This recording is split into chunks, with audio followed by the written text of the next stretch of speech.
And good evening, football fans across Canada. Welcome to SSN Canada's broadcast of the McGill Redmen football home games here on SSN Canada as they take on the crosstown rivals, the Concordia football Stingers, here at Molson Stadium on a glorious Friday evening for the 45th edition of the Shaughnessy Cup.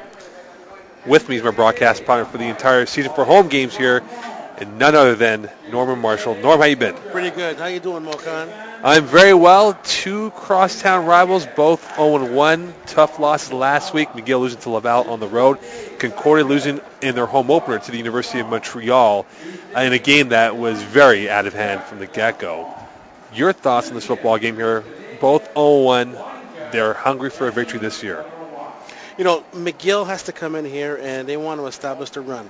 They want to be able to slow down the tempo, go at their own pace, make sure that they do not turn the football over. That's one of the big keys as you get ready for a game like this. Your home opener, you haven't won a home opener since 2009. You want to get things on track. You're a program that's building. You're trying to do the right things. And I believe that Clint Utley in his third season really wants to get his team off to a good start here as we start the campaign here in 2013 on his home field here at Percival Molson Stadium. Obviously, they got the Concordia Stingers. They're coming off a tough loss to the University of Montreal, 48-3. Could have been even a bigger scoreline. What is the key for them in this football game? For them, this past week, they have to get back to basics. They really have to focus on, really doing what makes them successful.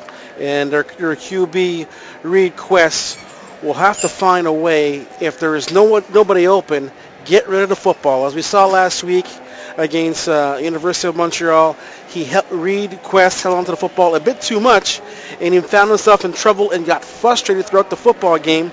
And this week, they're really, if you look at what's been happening with them, they find themselves in a situation now where they don't want to be on the bottom anymore. They want to get to winning because Jerry McGrath's tenure at Concordia could be ending if he can't turn this program around as of this week. Well, this is game number 72 here between these two schools. Concordia holds the matchup edge 36-35 here, so it's been very close, albeit the last year's game came down to the wire in which Concordia was up 26-0. McGill stormed back, went up, ended up losing 43-40 on a fantastic finish that it was. And for Concordia, they won the Shaughnessy Cup.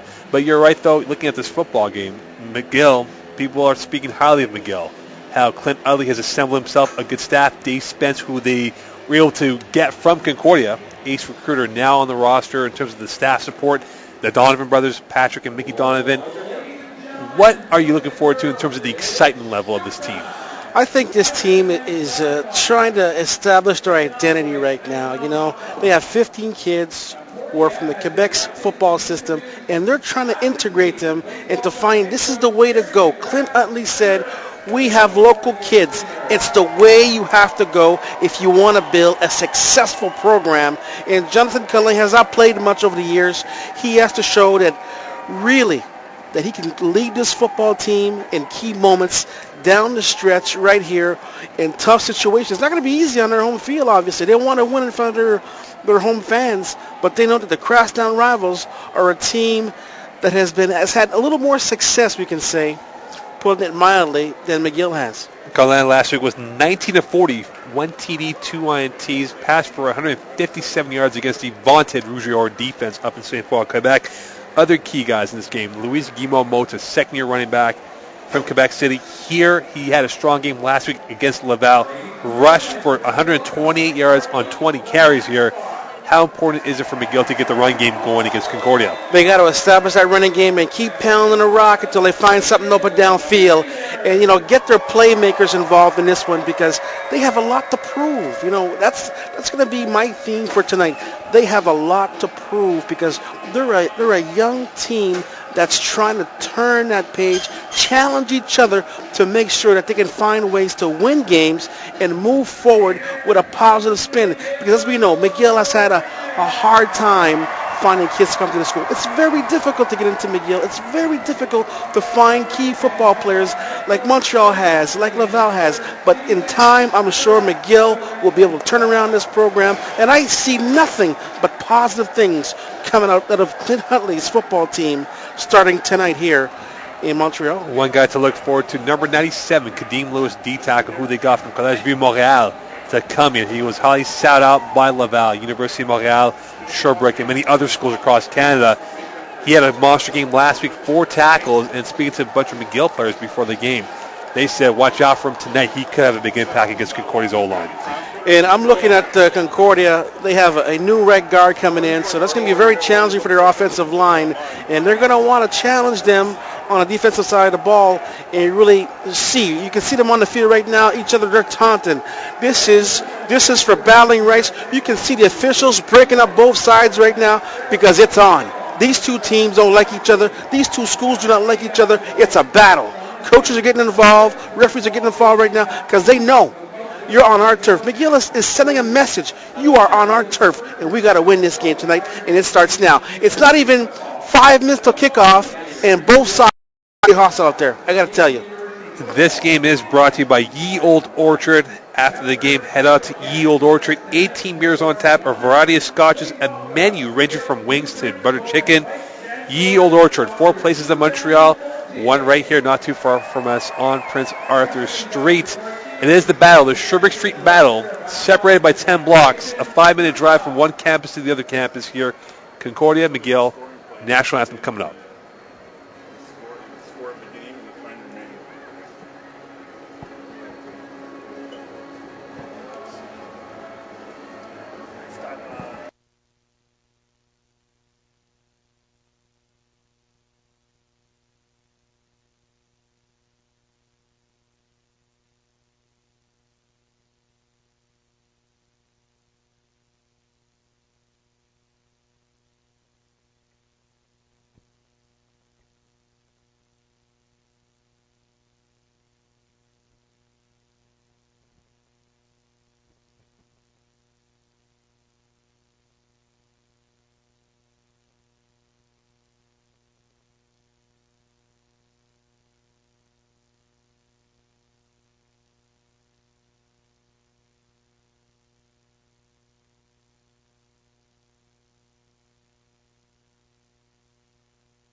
And welcome back to SSN Canada's broadcast of the McGill Redmen home games here, as we will provide you wall-to-wall play-by-play coverage with Norman Marshall as the visiting Concordia Stingers take on the McGill Redmen.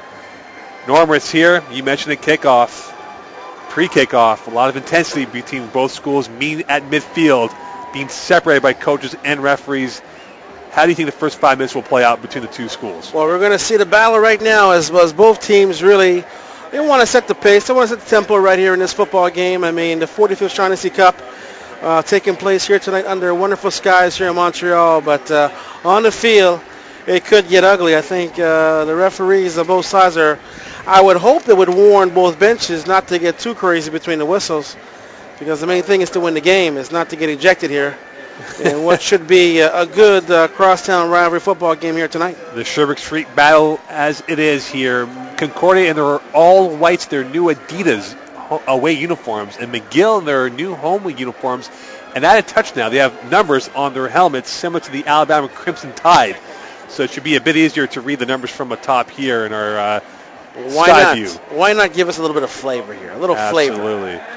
Set to kick it off here is the McGill Redmen, set to return at number 12, Jamal Henry, and the young superstar Jamal Hyman, number 23, both ready to kick off game number 2, week number 2 here in the RSEQ. We welcome you to SSN Canada's broadcast, and we are set to get going, and we're underway.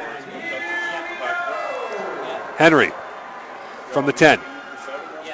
Gets to the 20, and he'll be stopped just shy of the 25-yard line. Reed Quest set to join us now here. You mentioned the pregame show. He has to have a better football game.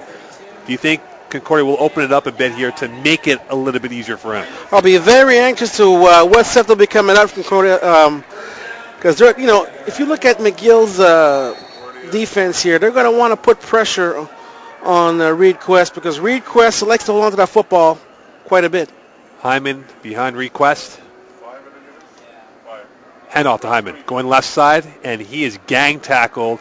He'll get a couple yards on that play. And again, McGill's defense is predicated on speed. Watch them play against University of Montreal in their exhibition game. Speaking to a few players here, Norm, they think their speed could be a big advantage for them in their front seven.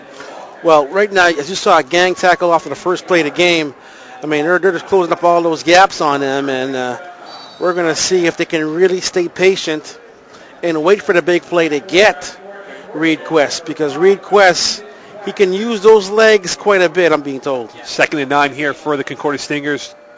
Quest, play action fake, going towards the sideline. Caught by Chris Bastien, and he is tackled. Flag on the play. Matty Awesome, number 24. However, pending the penalty, it could be more yards for Concordia. It looks like a face mask to me, but we'll wait for the official call. Some key players on the McGill defense to look forward to tonight. Number 97, Kadeem Lewis. He's had a monster preseason. High hopes for him. Number 2, Nick Gaudreau. He's a guy that people think have a big year for the McGill secondary this year. It is a face mask. So automatic first down now for Concordia as they move the chains. Discipline should be an utmost importance here for McGill. Chris Bastien with his first catch of the game. Quest, another penalty. Hyman going up the middle, and he is tackled for about 4 or 5 yards on the play, but that could be offside on McGill. And that's the one thing you look at. Discipline will be key. Too many penalties could cost you yards, and we're seeing early right now how McGill. Danny Arsenault offside.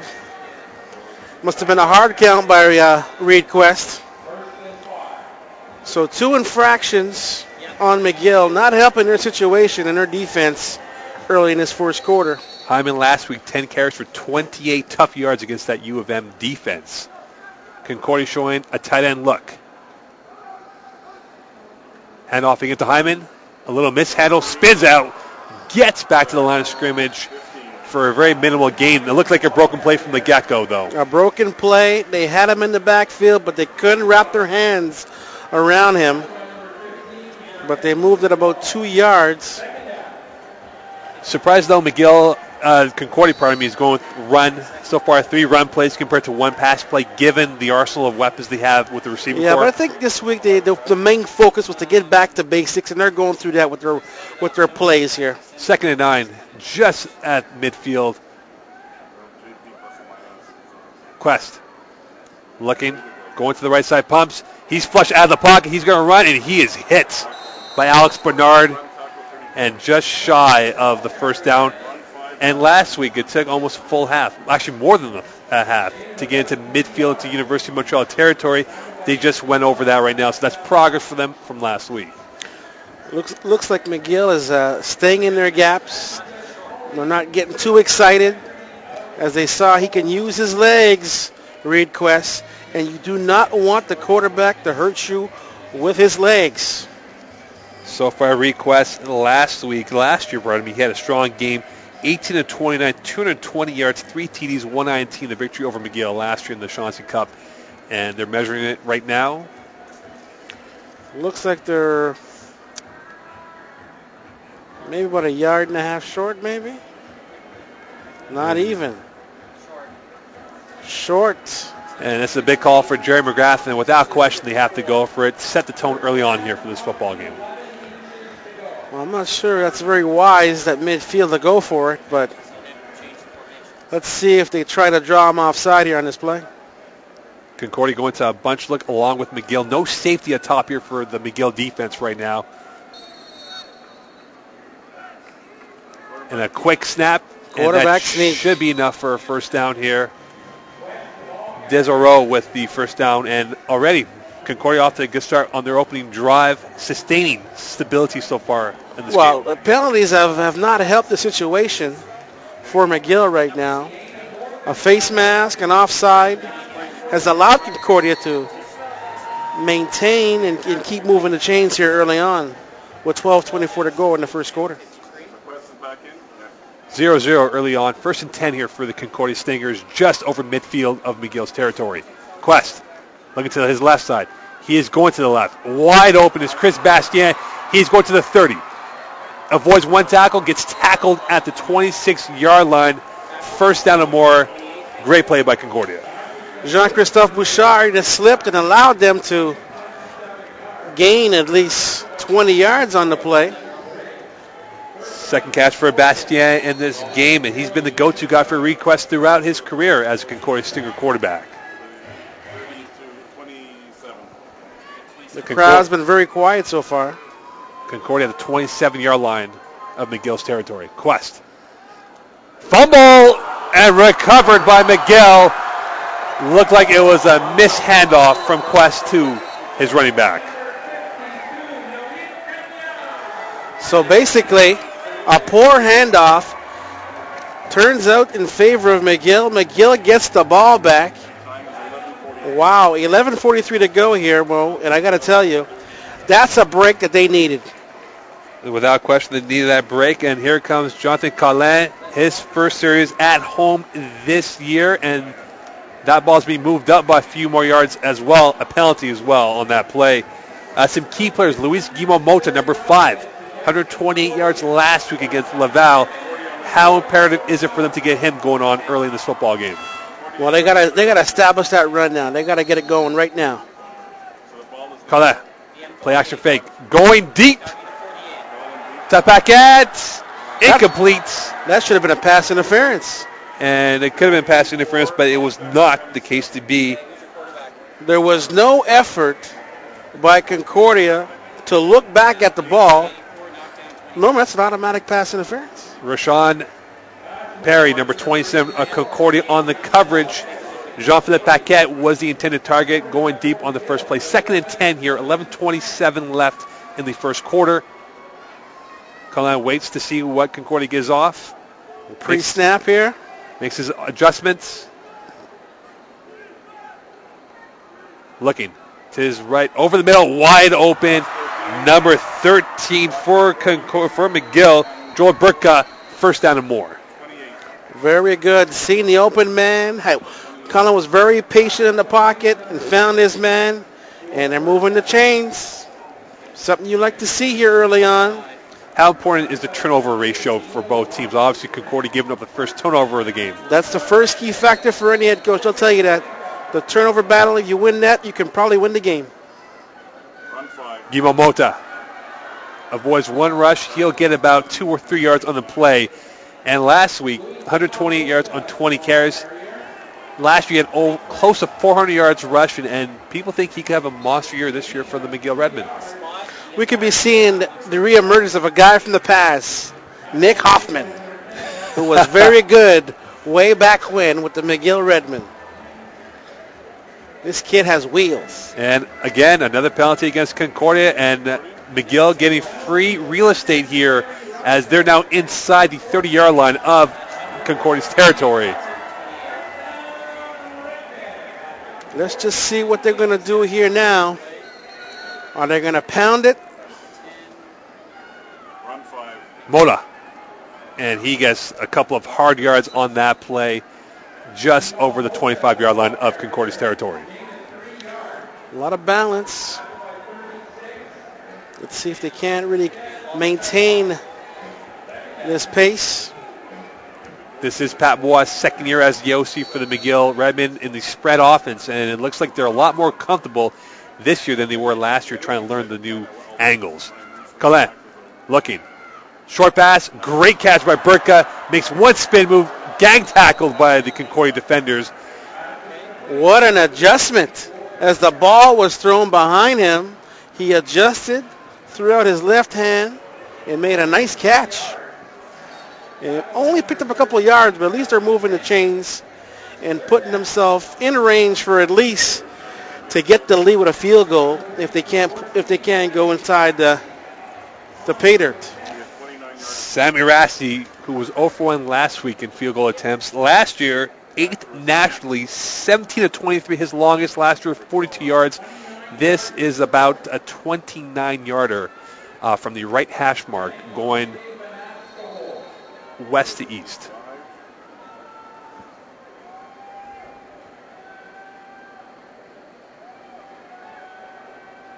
Low snap, kick is up, and it is good. 3-0 McGill, off to a good start, capitalizing on the Concordia turnover. 1-0 in the turnover battle as McGill takes the lead. Very important to get on the board first, especially at home. They're really, these are the kind of situations you capitalize on it. If you can't get into the end zone, at least getting those 3 points allows their offense to say, we moved the chains. We at least got 3 points out of this drive. And let's allow our defense now to get back on the field to really give us an opportunity to get our offense back out there. I mean, it's the offense and the defense are really going to have to work together here. Well, keep an eye out for number 34, Jesse Briggs, who's been a monster for the McGill defense for the last couple of years. Quest, looking over the middle, going to the right side, overthrows, intended for Chris Bastien, incomplete. I don't know what Reed Quest was looking at there. I mean, that was an opportunity for McGill to intercept that ball. Briggs on the coverage right now on that play to Chris Bastien. So far, Chris Bastien, 2 catches. Whereas you look at the McGill defense, they have a lot of athletes. Do you think he'll go away from Nick Gaudreau, number 2, who is playing the right cornerback's position? Well, I don't know why they didn't run the ball on first down. I mean, there was no need to go through the air right away. Quest waits, pumps, flush out of the pocket. He's going to run, and he is going to take another shot at just shy of the first down marker, and the punt team comes out again. That was the one question mark for Concordia's O-line. Can they hold up the pass pressure? And so far, this series, McGill has shown that they can beat that. They can beat that, but Reed Quest, using his legs, seeing that everybody was covered downfield, but I think that their play selection early on right here for Concordia, they have to get back to their first drive. They should have ran the football, but good for McGill. They'll be getting the ball back right here unless we see a trick play. Set to return the punt is number 85, Yannick Langile-Vanasse, who was incredible last year. Big X factor for the McGill offense. Flag on the play. Punt is up. And Vanasse will field it from the 26. Gets to the 30, and he is tackled for minimal gain. Paying the penalty right now. We'll see what the call is here, Norman. No room, nowhere to go. But what was the penalty? Was it offside? It could be offside. We'll find out the call right now from offside McGill, it appears. It sounds like offside McGill. And that could be enough for a first down if that's the case to be right now. And it appears so. The chain gang moving the stakes down to our left, to the right. Those kind of mistakes are unacceptable. And so far, the penalty advantage towards Concordia, 3 penalties to 1. Well, 3-3 right now because Concordia took a bunch on their defensive series early on. So Concordia gets a reprieve. McGill back out on defense. Number 97, Kadeem Lewis, playing over the football, the nose tackle McGill position. looks disorganized now. They got to get organized. Quest, shotgun. Hand off to Hyman. Goes up the left side, and he'll get about a couple yards on the play. That's it. They got to get back to the running game. The running game for Concordia on their first drive was very important. Now for McGill, they know that. Number 33, Laverdere with the tackle on the play for McGill. And so far we've seen a mix of play selection here for the Stingers early on. Three receivers to Quest right side. Snap. Quest going to the right side. Quick pass out to Jamal Henry. Catches it. Tackled by a bunch of Redmen players on that play. Tackled by number 21, Stephen Osmond, on the play. Looks like a first down here. And it is. It is a first down on that play. Even though he was gang tackled inside the 50-yard line. Concordia just over McGill territory right now. Hand off to Hyman again, and he'll get a few tough yards on that play going through the teeth of the McGill defense. Concordia getting a good push from their offensive line, allowing to gain a couple of yards on the play. Kadeem Lewis with the tackle on the play. Injured Stinger on the football field. We hope to get you the number as soon as possible. This game brought to you by Adidas. Adidas, the proud official supplier of footwear and apparel for McGill Athletics and Recreation. Adidas. Impossible is nothing. We thank them for their support of McGill football. So far, Norm, we've seen Concordia, 5 carries for Hyman, number 23 for the Stingers. We're seeing a variation in the passing attack here. Chris Bastien, a couple of catches. Jamal Henry with a catch himself. How important is it, though, for their O-line? We spoke about it, and this will be a repeat thing that we'll talk about, is their O-line giving that time to read Quest, especially that front seven of McGill being very fast and ferocious. Depending on what it's called, I mean, they're getting a pretty good push. They can do better, but it is still early, but they've been able to move the chains, but it just seems that they can't find no one via the air right now to really give them a chance to get within scoring distance. But, hey, still early first quarter, 7:18 to go. Most importantly, McGill has the lead as we speak, and their defense for McGill has not been too bad right here as they're trying to figure out what they're trying to do early on. You could study film all you want, but when it comes time to play, different things are being thrown at you. And don't forget, this game is also brought to you by the Redbird Sports Shop. Low on McGill swag. Check out the Redbird Sports Shop for the best prices on campus, or shop on the new online website, store.mcgillathletics.ca. You get yourself a little shout out here from the PA, Norm. Well, you know how it is. Every once in a while, someone does praise me. I like to hear that every once in a while, but hey, I'm glad to be here. 45th Shaughnessy Cup here, a good rivalry. These two teams have been playing this since 1975, and I'm glad that McGill football is starting to turn the corner here. It appears for the Stingers, injured player is number 67, Kyle Crisp, and we hope to get you an update as soon as possible on his injury extent, if he will be back or not. It looks like a knee injury. Yeah, he's being helped out by the Concordia trainers as we speak. Concordia at the 50-yard line of the McGill territory. 3 receivers to Quest. Second and 7. Quest looking to the left. Wait, goes out to the left. Over the head of Shane Stinson. Incomplete. 3rd and 7, and now the punting comes on. So McGill is saved from their earlier mistake of going offsides on the punt. Reed Quest did not look comfortable on that play. I mean, he had a chance to really get a first down inside the 40-yard line, but he overthrew his man. I mean, if you want to keep moving the chains, you got to do a better job of managing that football. It's set to kick it off is Clark Green, number 14 for the Stingers. Green punts it to the Langer Vanasse, who will let it go into the end zone. He'll wait, take it. Vanasse going all the way around to the end zone, has nowhere to go. Big block right now. Vanasse makes one move, 2 moves, and he will be tackling the end zone. They'll give up the 1, so it'll be 3-1 for the McGill Redmen. Well, I don't know what the purpose of that was. That I'm sure that Clint Utley's saying, why don't you just go down? I mean, the risk of a fumble in your own end zone, which could have been 6 points for the Stingers. So I mean, let's use our mind skills here on this, and let's do the right thing. Well, Jonathan Collin will come out now, gain the ball at the 35-yard line. And the one fascination of the spread, can it work in Canadian rules football?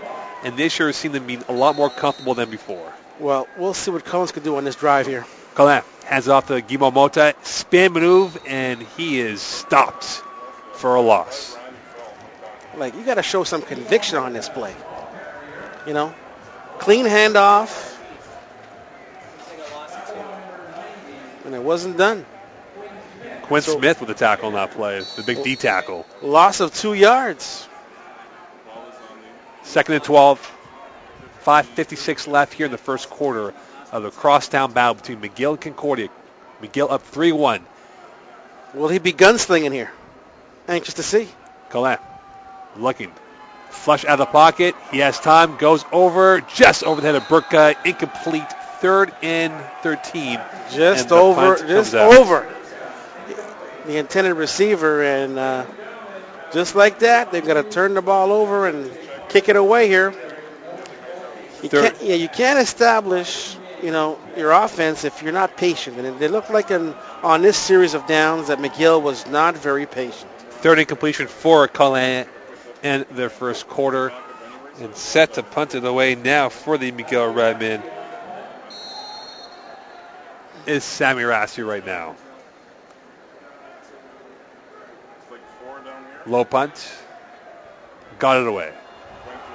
And Concordia will have great field position. And just out of bounds here over midfield here, Shane Stinson with the return. 5:21 left here, 3-1 Concordia down to the McGill Redmen. Don't forget, we will have the other score going on the other side of the hill between Bishops and the University of Montreal. Both teams 1-0. And again, surprise victory last week for BU. Many people thought Sherbrooke would have won that game, but they came through with their first victory over Sherbrooke in many, many years. Montreal leads Bishop 7-1 in the first quarter. And out here, 3-1 lead for the McGill Redmen. Quest fakes, goes to the left side, has an open man. Mike Harrington just over the 40-yard line. That'll be first down enough, and the ball keeps on moving. A 15-yard play. They're moving the chains. I'm sure Reed Quest now is feeling a little more comfortable as he's going through his plays. Ball at the 39-yard line here of McGill's territory. Reed Quest off to a decent start up till now. Quest, play action fake, goes over the middle. Incomplete.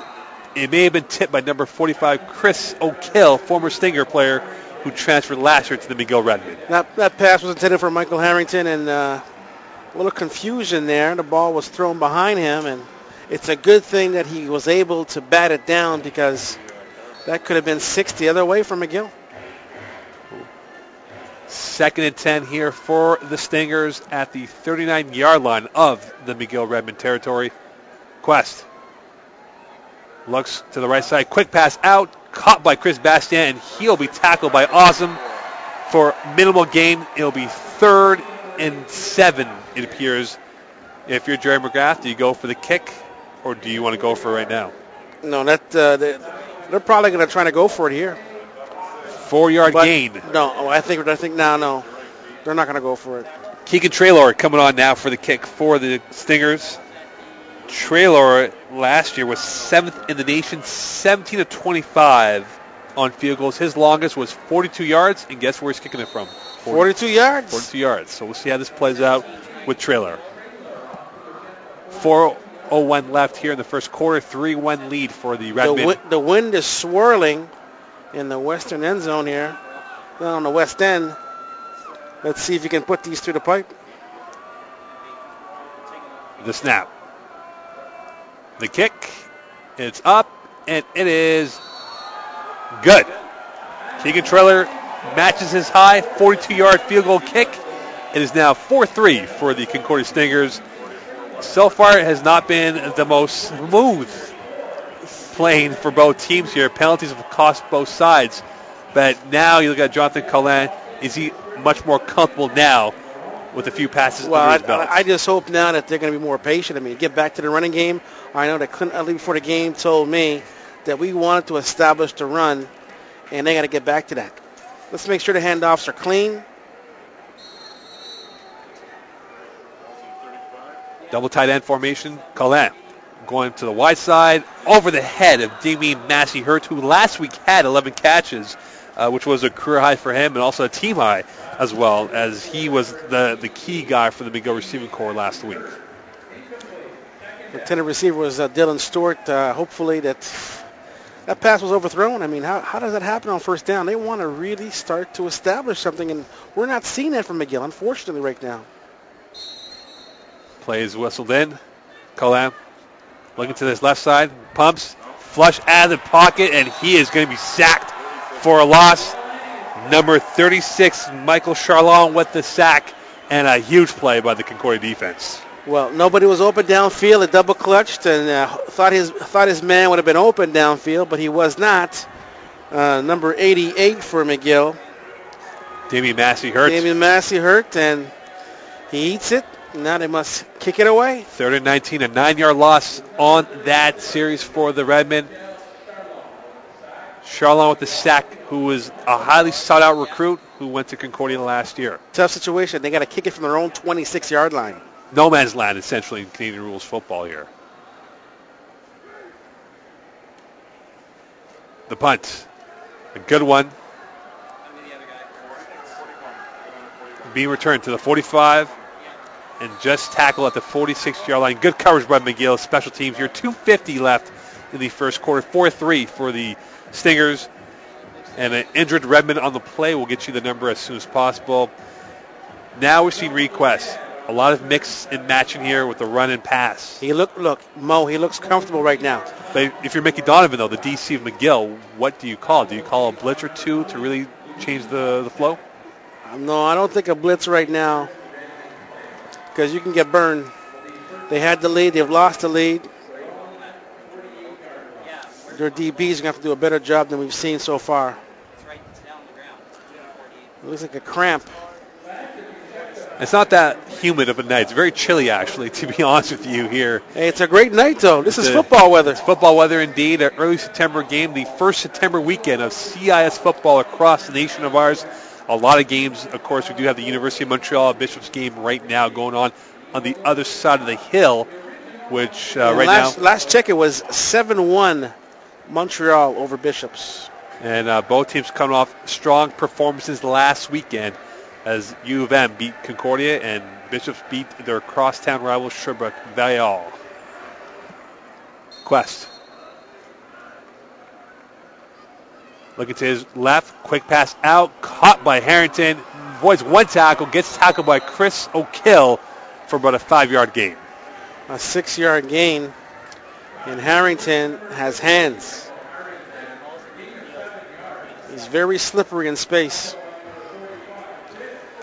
Chris O'Kill, his 3rd tackle of the game. He's been all over the place, former Stinger. He is definitely excited for this football game, playing his former mates who he played with at Vandy College, now here. If you're playing this game, you've got to be excited. I mean, this is for bragging rights. Crosstown rivals. They do play each other at the end of the month as well. Quest. Play action fake. Pumps, waits, flush out of the pocket, and he is dumping that ball away to Hyman. He was almost sacked for a loss. Reed Quest held onto that ball. He was ordering a sundae. He was ordering a bottle of water. And he realized, yes, my coach told me this week, I got to get rid of the football if nobody's open. He did that. Good thing for him. Number 99, Danny Arsenault in on the pressure for the McGill Redmen. And 3rd and 3, and they'll punt that ball away. 2:11 left here in the first quarter. 4-3 for the McGill Redmen on SSN Canada, your broadcast home of all the McGill Redmen home games. Good punt. Langer Van Ask gets it at the 11. Makes one move, avoids a tackle. He is going to get a few yards, tackled at the 17-yard line of McGill. He almost broke it, folks. He almost broke it. And that's it, though. You look at special teams in Canada. They account for 60% of a CFL game or CIS game. And that's going to be big, though. Field position, how important will it be for both teams? Field position is one of the keys, but early on here, it hasn't been easy for either team to get quality positioning. But let's see what Colin can do right here inside his 20-yard line. At the 19-yard line, Colin.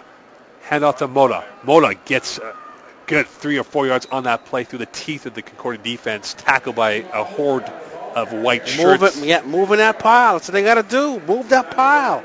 Establish that running game. His 4th carry of the game, Michael Charlon with the tackle, number 36 for the Stingers. 2nd and 6 here. 1:30 left in the first quarter of the opening stanza between McGill and Concordia. McGill showing a tight end look. Colin looking to his right side. Quick pass. Just out of bounds. Intended for Paquette. And that'll be 3rd and 4. And now, again, no man's land. We talked about special teams. Remember, Concordia does not have their superstar, Chris Robertson, who's now playing this year. That's going to be a big loss for them to not have a guy of his ilk returning punts or kicks. Well, it's a good thing he's not there tonight because this situation right here is ideal for Concordia. Really ideal. As McGill's inside the 25-yard line, and they got to get this one off cleanly. Shane Stinson, number 11. One of the 2 punt returners coming on play for Concordia. High snap. Just got it away. Just got it away is right. Stinson gets it to the 50. And he is tackled at the 53-yard line of McGill's territory. And that was almost disastrous for the McGill Redmen. Disastrous to say the least, let me tell you. They got a break there. But Concordia now will be at McGill's, 52-yard line. It looks like the 52-yard line. Yeah, That's correct. and they have an opportunity right here to really, increase their lead here if they can put a drive together. But I want to see McGill really get a lot of pressure on Reed Quest right here because he's felt a bit too comfortable right here late in the first quarter. McGill showing pressure with their linebackers. 4 down linemen. Quest going to the right side, pumps again, and he is going to be sacked. And he is sacked by number 33, Carl Lavardière, with the sack, and a little fisticuffs after the play, though. It's getting physical out there, getting physical. Pierre-Nicolas Conan is being separated as things are getting feisty down there, real feisty. Lavardière, who had a strong game last week, having a great game so far tonight as he has harassed Reed Quest. 2nd and about 13 or 14 here. And that's the one thing that Concordia does not want to be in. 2nd and extra long situations, whereas McGill, you bring up their secondary, a lot of speed to work with. Yeah, a lot of speed. They got some skill back there.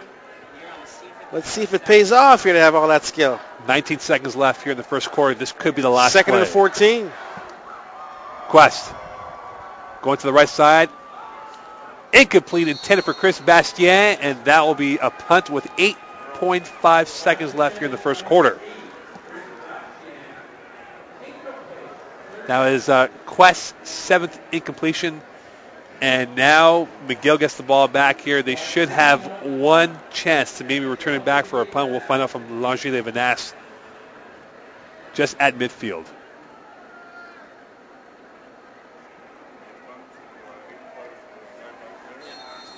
Clark Green set to punt it off. Gets it off the side of his foot at the 30-yard line, and that'll go out of bounds. And this could be the last play, or unless they get off one more play before the end of the first quarter. And that is the end of the quarter here. So at the end of 4-3, McGill is down to Concordia. As we look forward to seeing how this game plays out. Some key stats in the first quarter. Reed Quest sacked a couple of times. Incompletions. Chris Bastien had 3 catches for McGill. Joel Burka, 2 catches, 19 yards. And don't forget, Domino's Pizza. You guys are hungry? Domino's Pizza has been delivering great pizza to McGill University for over 20 years. Don't hesitate. Call or go online at domino's.ca. Have you had your dose of Domino's? Have it now. Domino's.ca. Check it out. The official sponsor of McGill Redmen football and McGill athletics. 4-3, Concordia leading the McGill Redmen here after 1. And so far it's been a chippy affair here, Norm, as both teams pregame, they went at it. And during the game, we saw a few fisticuffs after the play. Now let's see if Reed Cullen can really start to move the ball, because he hasn't moved the ball pretty much. If they haven't run the ball, they have not moved the ball so far. So, I mean, it's a situation now where they got to pick it up here. Don't wait till the fourth quarter. Well, both teams off to a slow start. Offensively speaking here, it's been a field goal fest for both squads. Collette. Handoff. Collette will keep it, and he'll get hit very hard. 5 yards, just about. 2nd and 5. So it looks like they're bringing up their bag of tricks right here.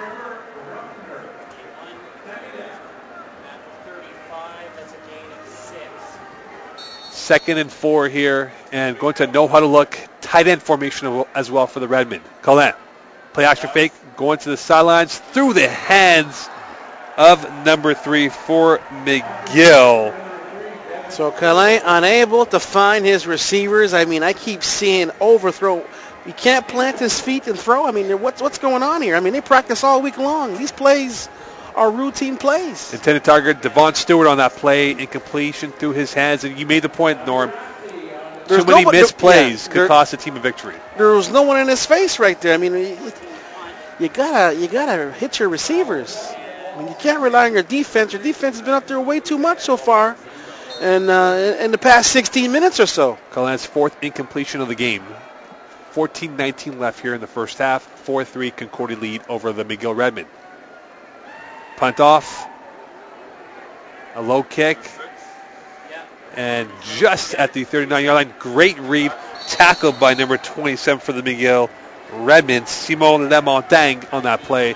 And Concordia will have the ball at the 45-yard line of their territory. An update across the mountain. Bishops has an 8-7 lead over Montreal. How surprising is that, Mo? You know what? BU has 19 returning stars onto the roster. When you have that many guys coming back, that helps the assimilation of you becoming a good to great football team. So they're off to a good start in this football game. 45-yard line here. Reed Quest off to a decent start so far. Chris Bastien, his go-to guy, whistle and play now. We'll find out what the call is from the referee. It might be a time issue right now. 13:52 left here in the first half. 4-3 lead here for the Stingers on SSN Canada, your home of the McGill Redmen football home games. Quest. Play action fake. Hitch pass to number 83 for Concordia. Caught by J.C. Benny for a minimal gain. Looks like not even a gain on this play. Benny may have gone 1 yard, if not back at the line of scrimmage here, and it may be for no gain here. 2nd and 10. Well, it looks like no gain, but I think McGill's defense is very fortunate right here that they haven't really broken out right away. Reed is in control here, folks. He is really in control. Quest. Looking. Dizzle Rose in the game now. Jamal Henry, incompletion on that play. And another incompletion here for Reed Quest and the Stingers offense. So we have a seesaw affair here. These two teams are trying to establish something, but I think it's a pretty well balanced matchup. I think Brian Chu told me before the game this is a perfect matchup tonight for these two teams coming off losses. So. Well, right now both teams showing some nerves as they have not been able to execute on offense, but both defenses have played very well up till now in this first half. Green with the punt, a shank, and that's going to go out of bounds just at the 46-yard line of McGill's territory. Well, the shank is in benefit of McGill here. Let's see, they got this. I think is probably their best field positioning so far in this game. And the Domino's first quarter stats there, Norm. What do we have? First quarter stats here for McGill. We see them. They rushed 4 times for 10 yards. Jamal Hyman. Cullen back at quarterback. Hands it off. One cut and a great run. And that should be about an 8 or 9 yard gain here for the McGill offense. Pelly Jorgen, number 30, with that carry. Jonathan Collin so far, 2 of 6. I mean, that's not going to cut it here. And he's first, 16 minutes or so. 2nd and 1 here. A broken play, and he avoids the sack, and he could have enough on that first down. That was supposed to be a run play, and I think his man forgot his assignment, but he adjusted, Jonathan Collin did, and they picked up the first down on that play. They're at midfield, just inside Concordia's 54, 53-yard line. Yeah. Collin had 3 receivers to his left. Hand off to Mota. Mota hard hit by the Concordia defense, and he gets a few more yards on that play. That could be a 6-yard gain on that. Great running by Mota, though. But Mota in the first quarter had 4 carries for 7 yards. And they got to give that kid the ball more often. I got to tell you, that I've been very impressed with his wheels, but he has to get the opportunity to carry the rock because they got to establish that running game, and we haven't seen much of it so far, unfortunately. Mota from the FX Garneau program. Mota handoff again, and he'll be stopped by the Concordia front of the line for a minimal gain here. Maybe a yard. Yeah, it looks like a yard. Who's impressed you so far from the McGill office besides Mota? Anyone in particular besides? I think Mota is the only one, but he's about to break it, folks. I'm telling you, this guy, he has tremendous speed. I like the way he's cutting, but the passing game, it's been pretty difficult here early on in this football game. Well, think about it right now. Joel Burka has been the only receiver to catch balls from Collin. You look at Damian Massey-Hurt, who had 11 catches last week for 88 yards. Nothing today. Yeah. Yannick Langelier-Vanasse, nothing today. So normally they have to get something going on with that offense. The pressure is on their quarterback. He's got to get the job done. McGill set to punt it off.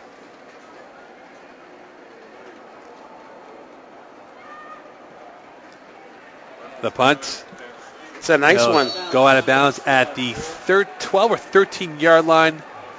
13-yard line it is. It looks like 14. Oh, my apologies. It's the Not even. 9-yard line. 9-yard line, sorry. Yeah, we mistaken the yard markers on that play. Yeah. Inside the 10, which is good for McGill's defense to put pressure on Concordia right here. But knowing that Reed Collin has used his arm quite a bit early on here, we can see in first play a bomb. Don't forget this game is brought to you by Ye Old Orchard. This is the broadcast sponsorship with Ye Old Orchard Pub. 18 beers on tap, a variety of foods from buttered chicken to their wings. Orchard, the place to be. Quest, play action fake, rolling out. Has no one, and he's being pressured. Underhands it to Jamal Henry, incomplete.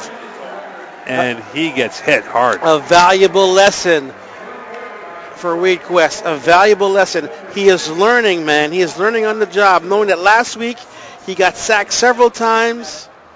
Now he knows he needs to get rid of the football to give his team a chance here, 2nd and 10 from their own 9-yard line. I beg your pardon. There actually is not Reed Quest out there. It's number 3 for the Concordia Stingers, Francois Desareaux, who's out there right now. Reed Quest is on the sidelines right now as we speak, so we apologize for that mistake. They're so far away that we can barely see their numbers. Concordia's numbers are terrible. Desareaux. Flush out of the pocket, and he is sacked. Safety. Kadeem Lewis on that play, and is that a safety? They're spotting him at the 1 when his knee landed in the end zone. Wow. And that was a phenomenal play by the McGill defense. David Deku and Kadeem Lewis in on the play. No matter what, it will be a safety given up by Concordia. We would think, but you never know. David Deku, former ConU player on that play. As we're getting assistance here by the man of the hour at McGill, Earl the Pearl Zuckerman. And that could have been a safety already. He was in the end zone. He was. His knee was down. Unfortunately, we're not in the National Football League, so we can't go to the extreme here. No, Clark Green should be giving up the safety right now to make it a 5-4 lead here for the McGill Redmen. 9:26 left in the first half. Green will take concede the 2 points. And a great stand by the McGill defense. Pressure from Kadeen Lewis, David Deku, who both were in on that play for that sack. Just like that, McGill has the lead again. It's a 5-4 game.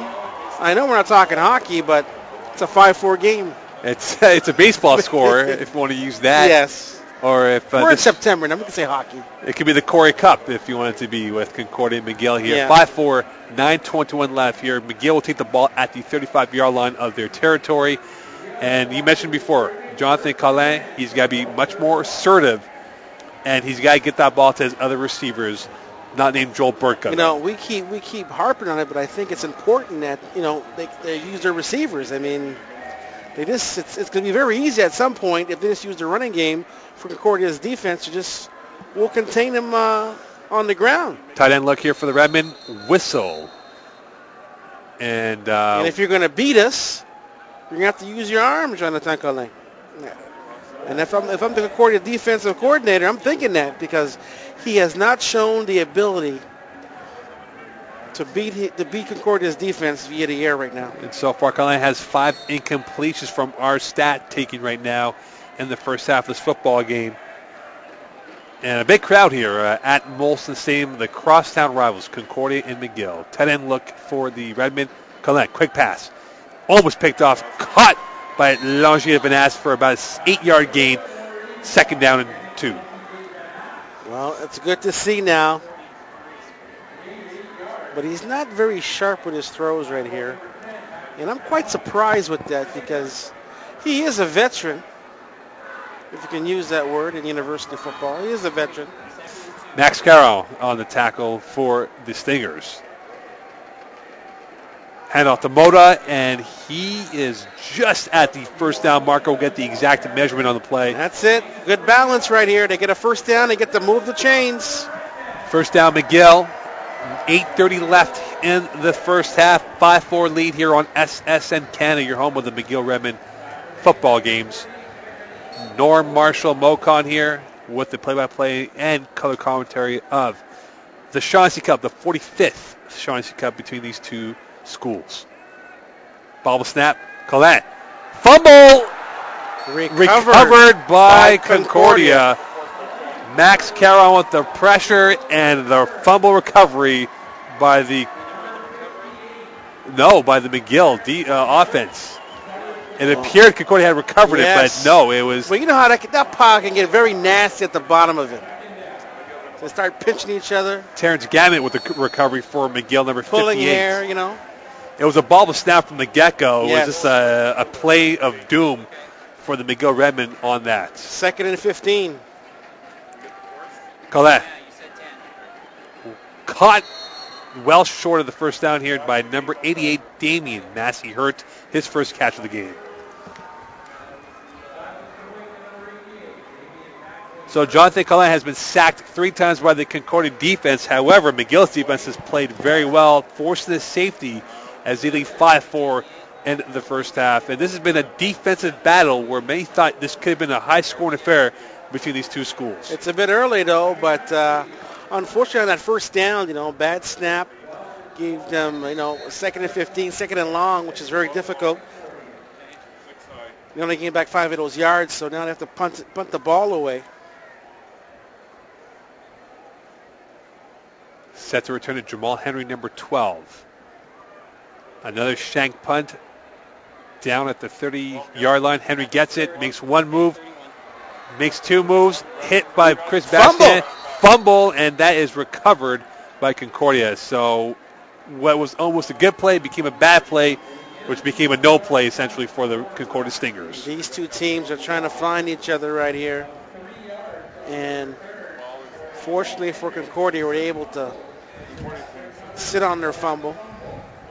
Concordia will start at the 27-yard line here in their territory. 5-4 lead for the Redmen. In the first half of the Shaughnessy Cup last year, Concordia prevailed 43-40. We're trying to get the quarterback here. Reed Quest back at quarterback. Reed Quest is back in. Desargo had a tough time last series. Quest looking to the right. Going deep, wide open. Jamal Henry caught Makes one move at the 50. Tackle at the 45 by Matty Awesome. A huge play by the Concordia offense. I told you about that, Mokan. They were going to go downfield. Reed Quest was getting more and more comfortable in the pocket. 40-yard gain for Jamal Henry. 40-yard gain. His second catch of the evening for as 51 Henry was yards. wide open. He had turned around. He was waiting one steamboat, two steamboat, and the ball finally came, and a big 40-yard gain for Concordia. Request off to a good start on this series. 6:26 left here in the first half. Hand off to Hyman. Bobbles it. Gets it back. He makes one move. He'll get about 3 or 4 yards on the play. And now Concordia is doing what they want right now out there. A 40-yard gain. And here they pick up 5 more yards. La Riviere, number 33, with the tackle for the Redmen here. As Concordia off to a good start in this series. Big play to Jamal Henry, a 40-yard gain, and they're in McGill territory at the 39-yard line. A manageable 2nd and 6 right here for Concordia. Very manageable. Quest, Max Pro. Waits, dumps it off to Hyman. Gets it. Makes one move, tackled by Bernard, number 51 of McGill's defense, and also Matty Awesome, number 24. So despite the 40-yard gain, McGill's defense comes up big right here with a key play. Third down coming up here, and you wonder what Jerry McGrath will call. Again, no man's land here. You said 42 yards. 42 yards was their longest. We're looking at what here? Maybe a 49-yarder? Yeah, but they brought out the punter, number 14. They're going to punt. They're going to punt it right here. Clark Green. Smart move. Smart move. Play the field position right now for Yeah. Concordia. Clark Green having a decent game so far, punting that ball to Yannick Langile-Vanasse. Let's see if he can get some hang time here. Green from the 50. He'll try to corner coughing that kick. Langile-Vanasse let it bounce. Ooh, bobbles it, and he'll get tackled at the 1, however. Wow. At the 1-yard line. A huge play, a huge punt by Clark Green, and that was a major error on Langile-Vanasse fielding the ball at the 1-yard line. So McGill now finds himself, can they march down this field? Can they march down this field from their 1-yard line? I mean, this is going to be tough here. And Langile-Vanasse is complaining to the referee that he took it in the end zone. Should have been down in the end zone, not at the 1-yard line. I think they've been very lenient so far tonight, the officials. 5-4 in this first half. 5:08 left in the first half between McGill and Concordia in the Shaughnessy Cup here. And don't forget, Adidas, proud official supplier of team footwear and apparel for McGill Athletics and Recreation. Adidas, impossible is nothing. Handoff to Mota. And he'll get about 2 yards. 2 yards. Maybe, if he's lucky, 2 yards on that play. But he has been getting a heavy dose today, as that was his 8th carry of the first half. The ball will place on the 4-yard line. Let's see now what Jonathan Kalin can give his team right now, because they need a big play from their QB right here. Their QB must deliver the goods here. Mikael Charlon, number 36, with the tackle in the play for Concordia. Collette still in the end zone. Waits. Over the middle. Wide open. A big play. Joel Burkott with a big play inside the 20-yard line. A good catch. Gives them some breathing room as they began this drive on their own 1-yard line, McGill did. And we've not heard much from number 13, Travis Bent, the middle linebacker of the 3-4 defense for Concordia, who's been quiet today. Play action fake. Quick pass to Burka. Gets it at the 20. Makes one move. He is tackled by number 27, Rashawn Perry, the rookie from Champlain College. Looks like inside the 24-yard line. 3-yard gain for Burka, his 4th catch of the first half. 4 minutes left here. We're inside 4 minutes now of the first half. Cullen has 4 receivers to his right side. Concordia does not show what they're doing on defense. Travis Bent makes the adjustment. 2nd and 7. Cullen looking to the right side, going to the right side. Great catch, and now incomplete. Incomplete, intended for number 80 for McGill. Pascal Chilambo, another former Concordia receiver, now playing for the Redmen. It bounces off his chest, was unable to hang on to the football, and McGill once again will have to punt the ball away. Bad news is they didn't get points, but the good news is they got out of the end zone and did not give up points, though, Norm.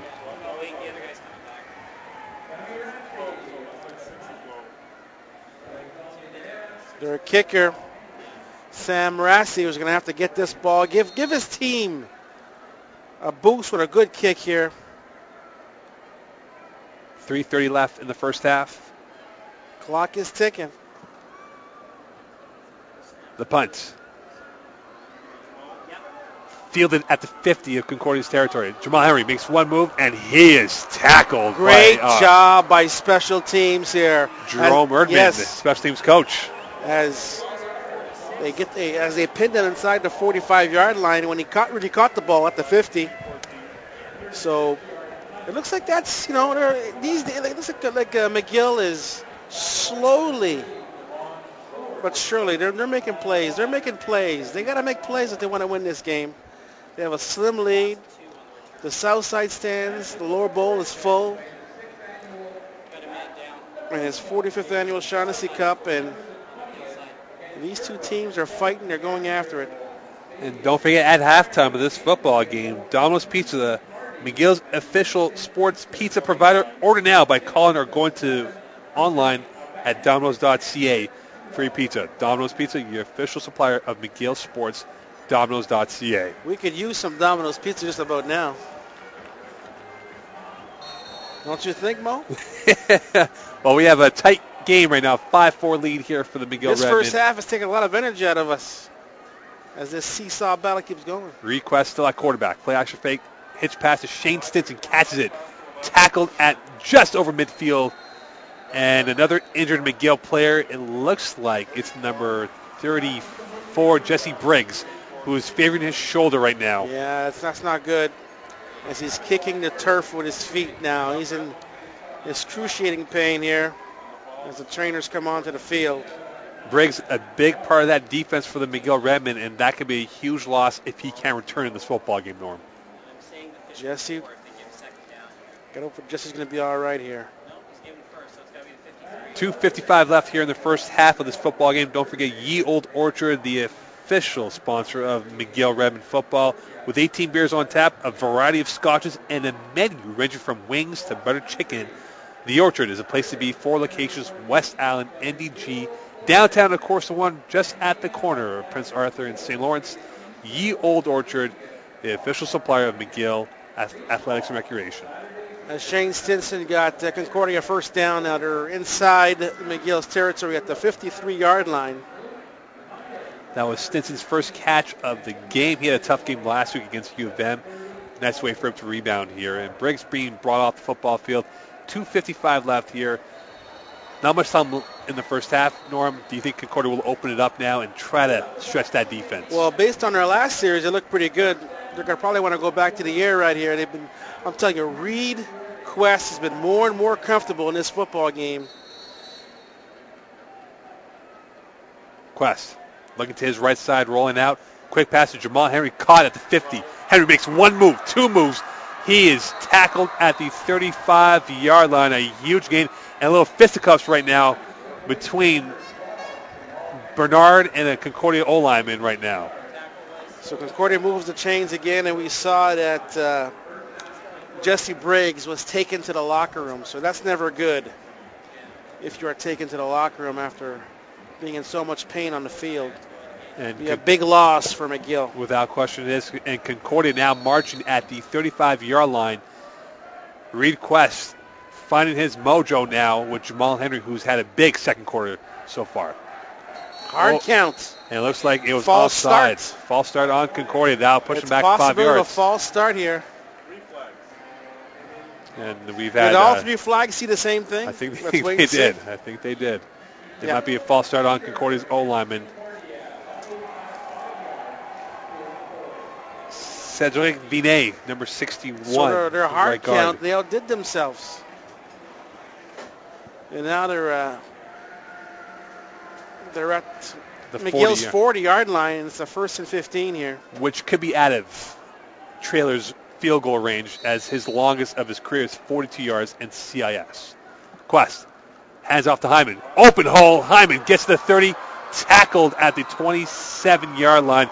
A huge gain for Jamal Hyman. You could have drove a truck through there, right up the middle, right up the gut. Stephon Osborne with the tackle on the play, number Looks like 21. a gain of 15 yards. That's Hyman's longest gain of the night so far. 15 yards tonight on that carry. The ball's on McGill's 17-yard line. McGill's defense is being tested right here. 2:36 to go here in the first half. And a timeout called on the play right now. And don't forget halftime. At Domino's Pizza, your place to be. Domino's Pizza and McGill Redmen are the perfect combo. Order today at Domino's.ca. And also, it's a Friday night. Go order plenty of Domino's on top of that. Norm Marshall Mocon here will give you an out-of-town scoreboard update with Bishops and the University of Montreal on the other side of the hill. Norm, what is the update? Montreal is retaking the lead. They lead now 13-8 over the Bishop Gators. That's a close game. Both teams 1-0 in conference play so far. And don't forget, the next broadcast of SSN Canada of McGill's home games is in 2 weeks' time, September 20th.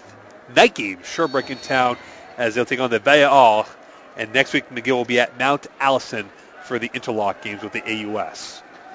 Quest hands off to Hyman, and he is stopped by O'Kill for maybe a 2-yard gain, if not a little bit more, which could be enough for a first down.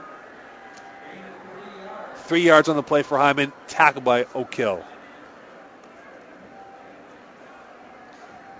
And so far, we've seen the running backs for both teams get a lot of work today in the first half. Well, you got to establish the run if you want to go via the air. I mean, in this first half, we've seen quite a bit of both teams running the football.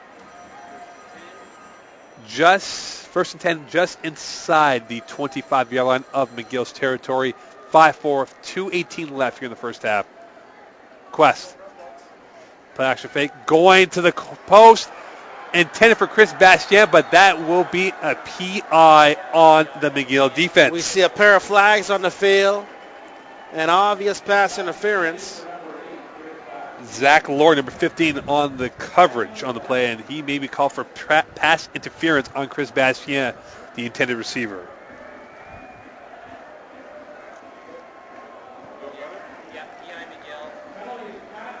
Pass interference on McGill, so Concordia will have the ball inside the 10-yard line now of the Redmen territory, and this is where they have to cash it in to get 6 points as opposed to 3 points, though, Norm. Inside the 10. This challenge is enormous for McGill's defense here. Quest, quick handoff to Hyman, makes one cut, and he'll be forced out, tackle, and he's a spongy player, and he gets no yards, but was very difficult to tackle. It depends where they spot the football, but no gain on the play. A loss of 6 yards. Loss of 5 yards on that 5 play, yards? yeah. So it'll be 2nd and 14. Concordia on the 14-yard line. And this is a big play for the Redmen defense here, trying to hold serve, trying to limit them to a field goal opportunity with 1:45 left here in the first half, and the whistle called. Timeout. McGill. Concordia. And Mike Harrington not happy about it, thinking that there should have been no timeout called, but it was called nonetheless here. 1:44 left in the first half. 5-4 lead here for the McGill Redmen. No TDs yet. A lot of field goal opportunities and safeties. It's been a seesaw affair. Field goals and safeties. Don't forget halftime. Domino's Pizza. Anytime is Domino's Pizza time. Call or order online. Domino's.ca. Great place to have a good pizza, which Norm will definitely enjoy at halftime. Domino's.ca. Let's see if the pizza has arrived here on Press Row. Hopefully it has. As that's Earl LaPearl's department. He'll look after us. He said he'd be looking after us. Right, Mo? Looking after the whole SSN crew here, as we are proud to bring you the whole broadcast of all the McGill Redmen home games on SSN Canada. 5-4 lead here, 1:44 left. 2nd and 14 for the Stingers. Reed Quest. Hyman in the backfield. Quest rolling out to the left. Quick pass out to Jamal Henry. And he is tackled by Matty Awesome, number 24, for a minimal gain. Yeah. Zachary Lord in on the tackle as well. At the 11-yard line, Jamal Henry tried to fight his way. Gained 5 yards on the play here for Henry, which will bring out the field goal units for the Stingers. Keegan Traylor kicking another field goal attempt here for the Stingers in the first half. So we should be looking at what here? Probably it's at the 10. So 16? Probably at a 17-yard field goal attempt. From the left hash mark, Keegan Traylor, number 17, going for a 17-yard field goal attempt to make it a 7-5 lead for the Stingers. The kick. It's up, and it's good. 7-5 for the Concordia Stingers in the Shaughnessy Cup. Minimal damage. And if you're McGill, you're happy. You do not give up a touchdown. And overall, positive effort for both schools because both Ds have not given up any TDs in the first half. They've been very stingy so far in this football game. With 1:16 to go here in the first half, these two teams they've pretty much established themselves. You know, if you base it on last week's games they had, I mean, they've bounced back pretty well, I feel, in this first half. This is the 45th edition of the Shaughnessy Cup. McGill actually does not hold the edge of this series, as Concordia has a 36-35 head-to-head series here. So game 72 between these two schools going at it here at McGill University, the Sherbrooke Street battle between the two schools. And with 1:16 left here, Norm, if you are Clint Utley, what do you call? Are you going safe, not trying to risk too much now and give up a turnover or a punt late in the first half? Well, you know, I play it safe here. I mean, it's the 7-5 is a manageable score. You never want to give the other team the edge going into halftime. And unless they can bust one right here, I would just be conservative and just run the ball out until halftime. 7-5 at halftime. If I'm Clint Utley, I'm very happy. Keegan Traylor set to kick it off from the 45-yard line. Yannick Langeville-Vanasse, who's had a quiet game so far in this first half. Kick is up, and we're underway. McGill get it, and tackled at the 23-yard line. And with 1:09 left, and some more pushing and shoving going on between the two schools, you can see the intensity really build up. The rivalry is here. You know, they say it isn't a rivalry until one team beats the other, and McGill is hungry to win for the first time in a long time over Concordia. I think that McGill is trying to show that their program should be taken seriously. And it's not easy, but they're doing a very good job. I'm rather impressed with both teams, but especially McGill. Very impressed with the way they conducted themselves, despite a few penalties early on in the game. Call that.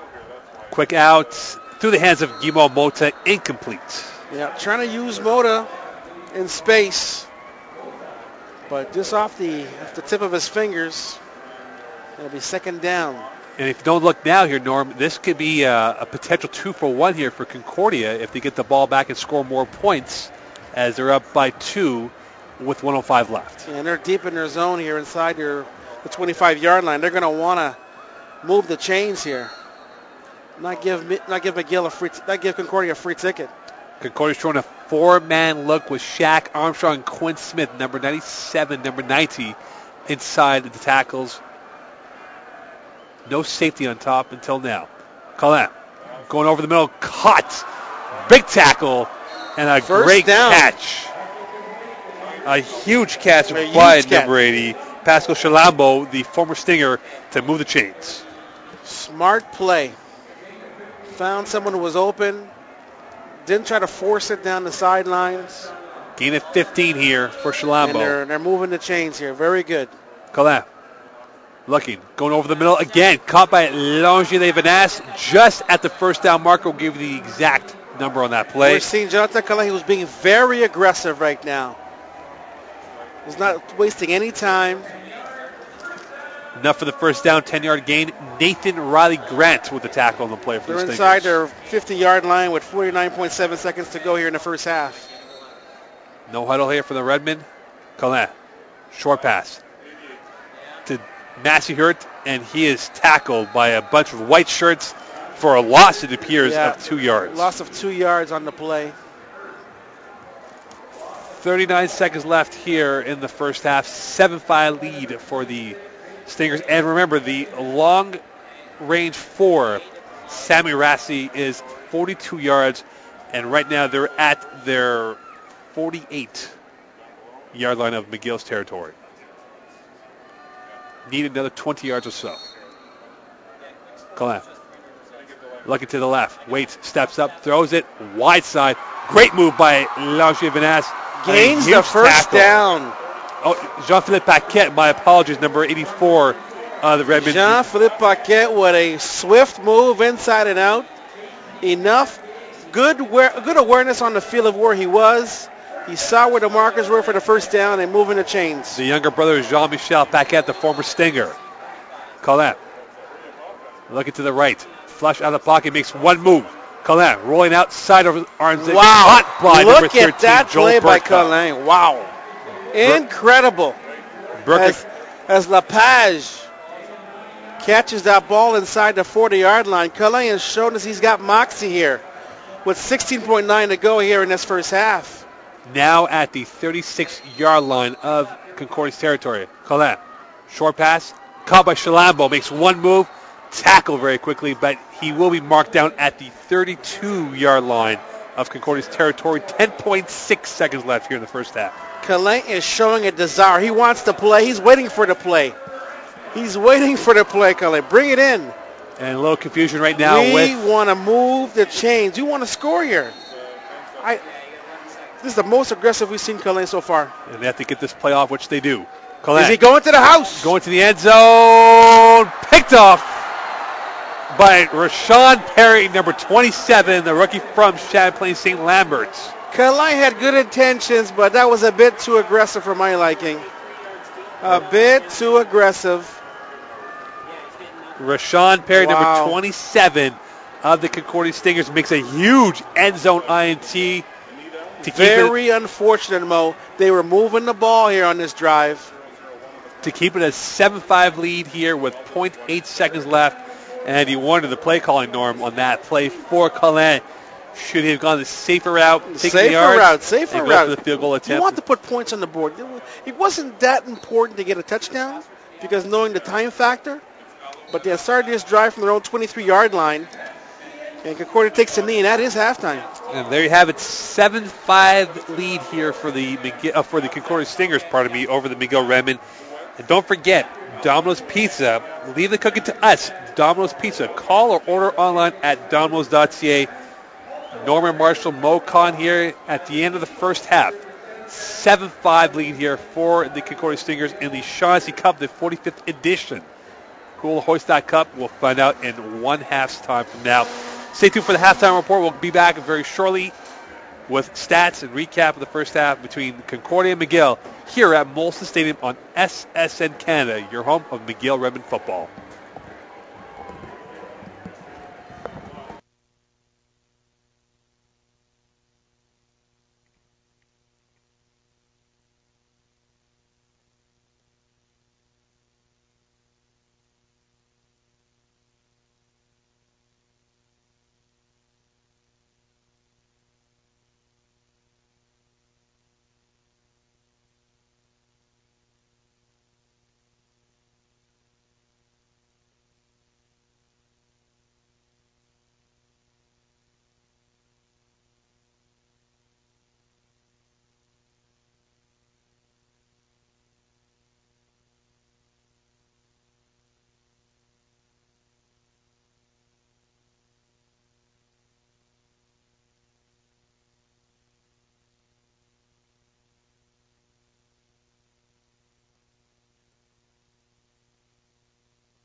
and McGill Redmen football are a perfect combo. Go online to Domino's.ca, and also Ye Old Orchard. Ye Old Orchard, the broadcast sponsor of McGill Redmen football home games here on SSN Canada, with 18 beers on tap, a variety of scotches, and a menu ranging from wings to buttered chicken. The Orchard is the place to be. 4 locations: West Island, downtown, NDG, and the one right here on Prince Arthur, corner of St. Lawrence. Norm Marshall Mocon here. 7-5 hockey score, a baseball score, not a football score. But we're off to a defensive start, offensive struggle for both teams. Yeah, for both teams. I mean, if you look at McGill, they punted the ball 7 times.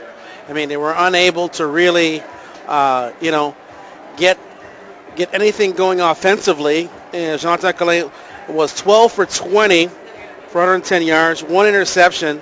But their last drive proved to give maybe some positives for the second half for the McGill Redmen.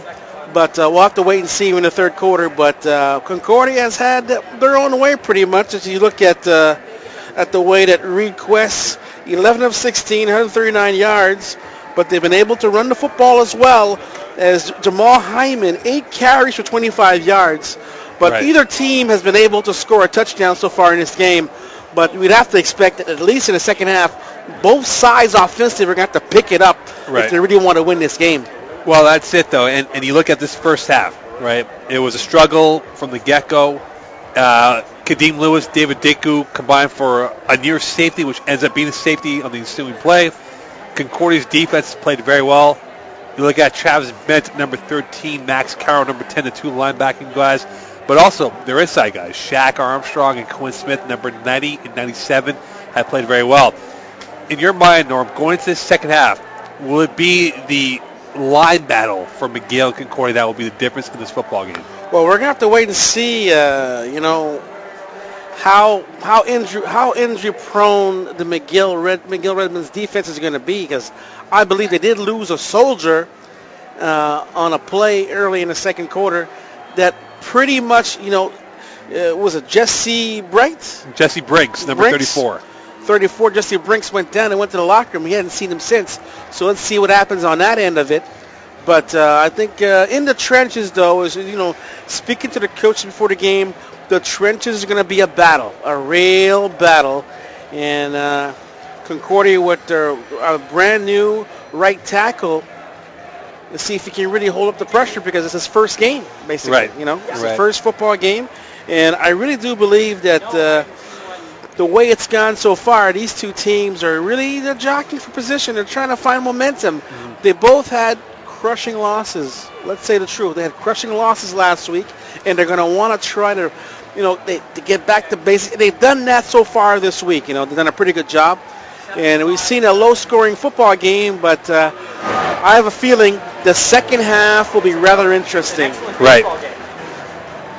So there you have it, the Domino's halftime report here. Leave the cooking to us. Domino's Pizza. Go online, Domino's.ca for your pizza. We just had some pizza right now, courtesy of Domino's. Domino's.ca. Outstanding Domino's Pizza, I must say. We are recharged, ready to go for the second half of this football game here on SSN Canada. Concordia, McGill, 7-5 lead here for the Redmen. For the Stingers, here against the Redmen. 7-5 lead as we are set to kick off the football here in the second half of this football game. Keegan Traylor will do the honors of booting that football away. Mocon, the time of possession in the first half.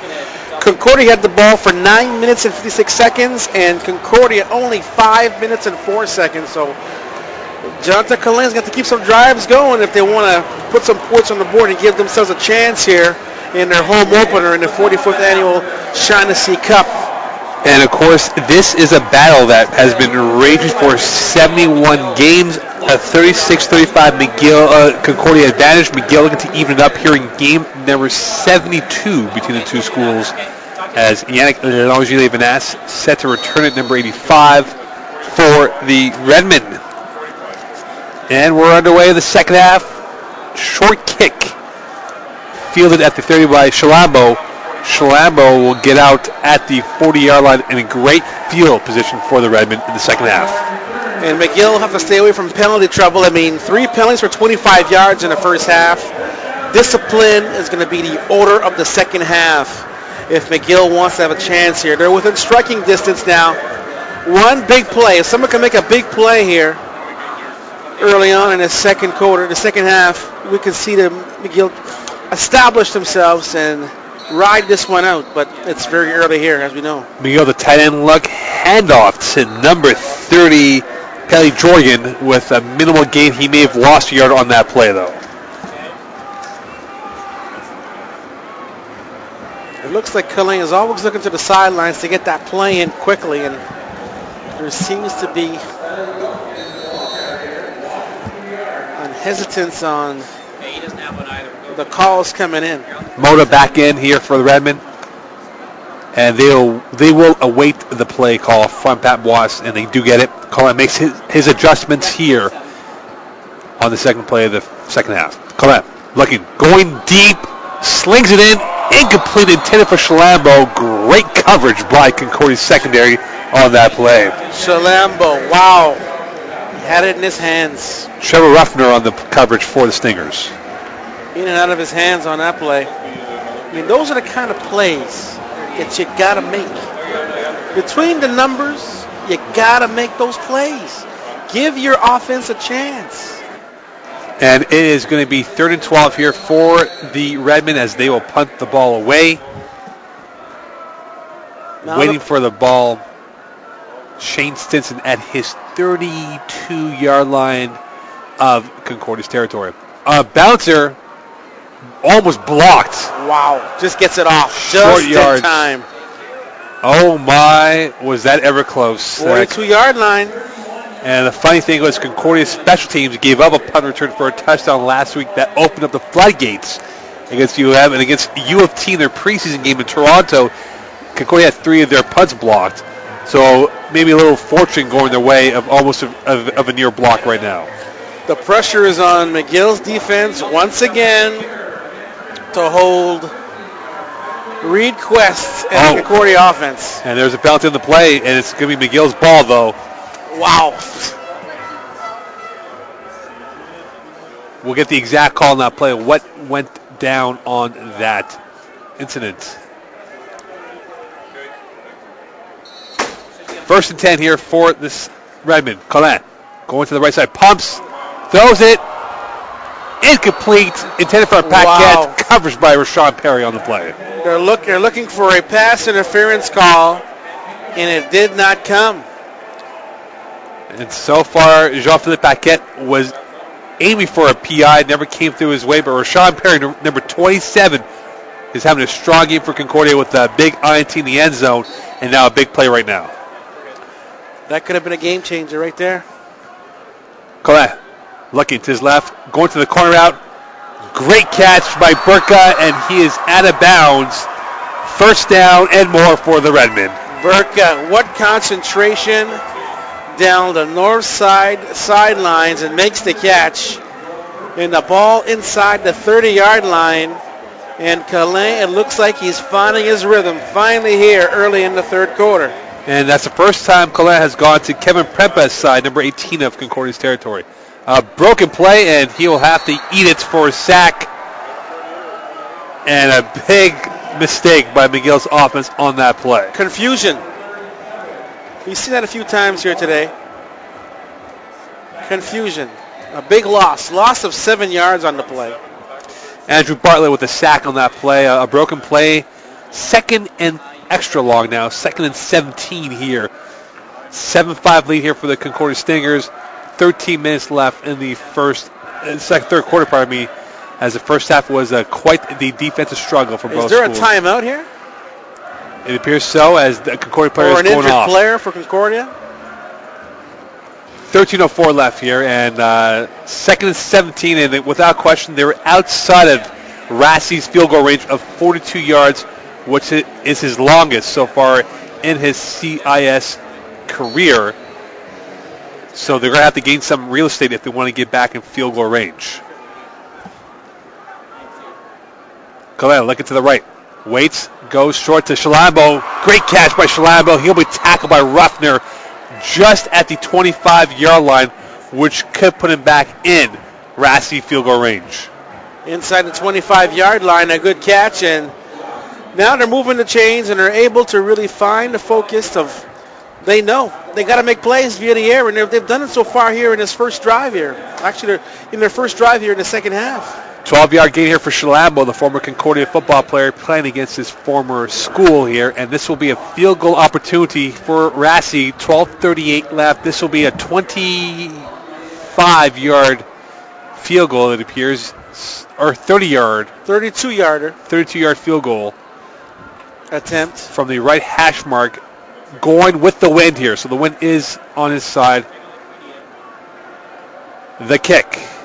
It's up, and it is good.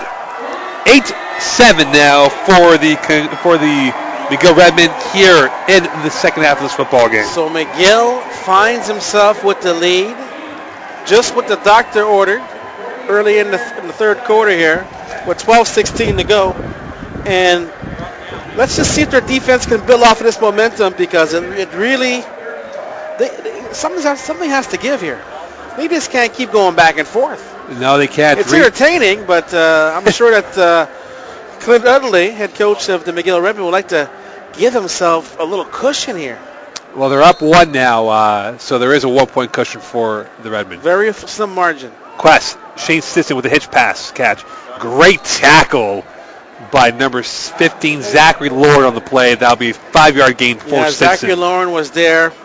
He made sure he finished the job on that tackle. Zach Lord had a monster game last week, and the safety is having a great game so far today. I must say, McGill's defense, they've tackled very well here tonight. And that's the one pedigree of this Mickey Donovan defense: tackle and tackle with authority, and that's what they've done so far tonight. 2nd and 4 for the Stingers at their own 40-yard line. Quest, play action fake, pumps, and he is sacked by Jesse Briggs and co.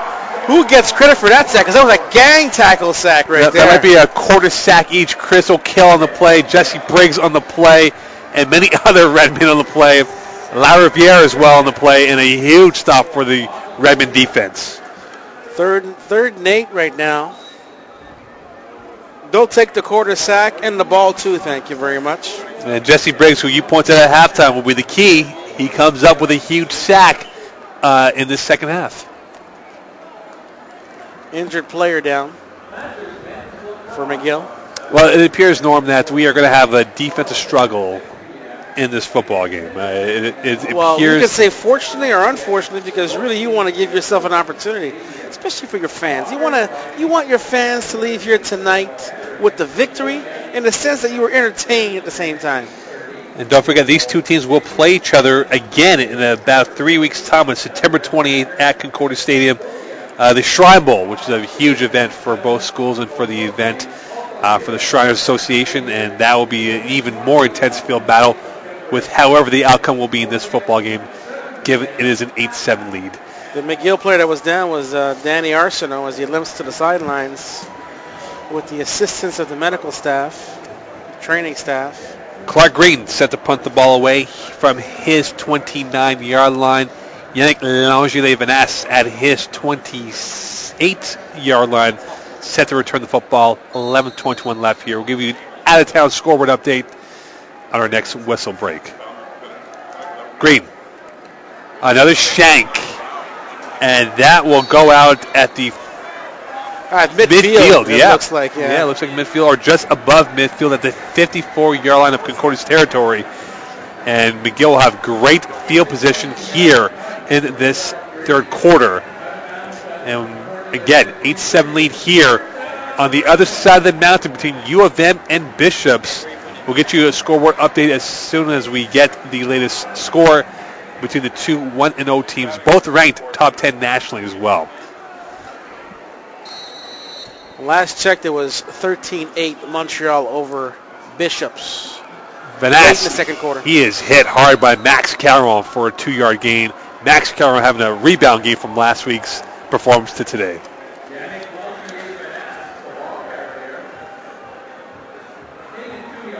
2-yard gain for L'Angely Vanesse on that play. 2nd and 8 for the Redmen.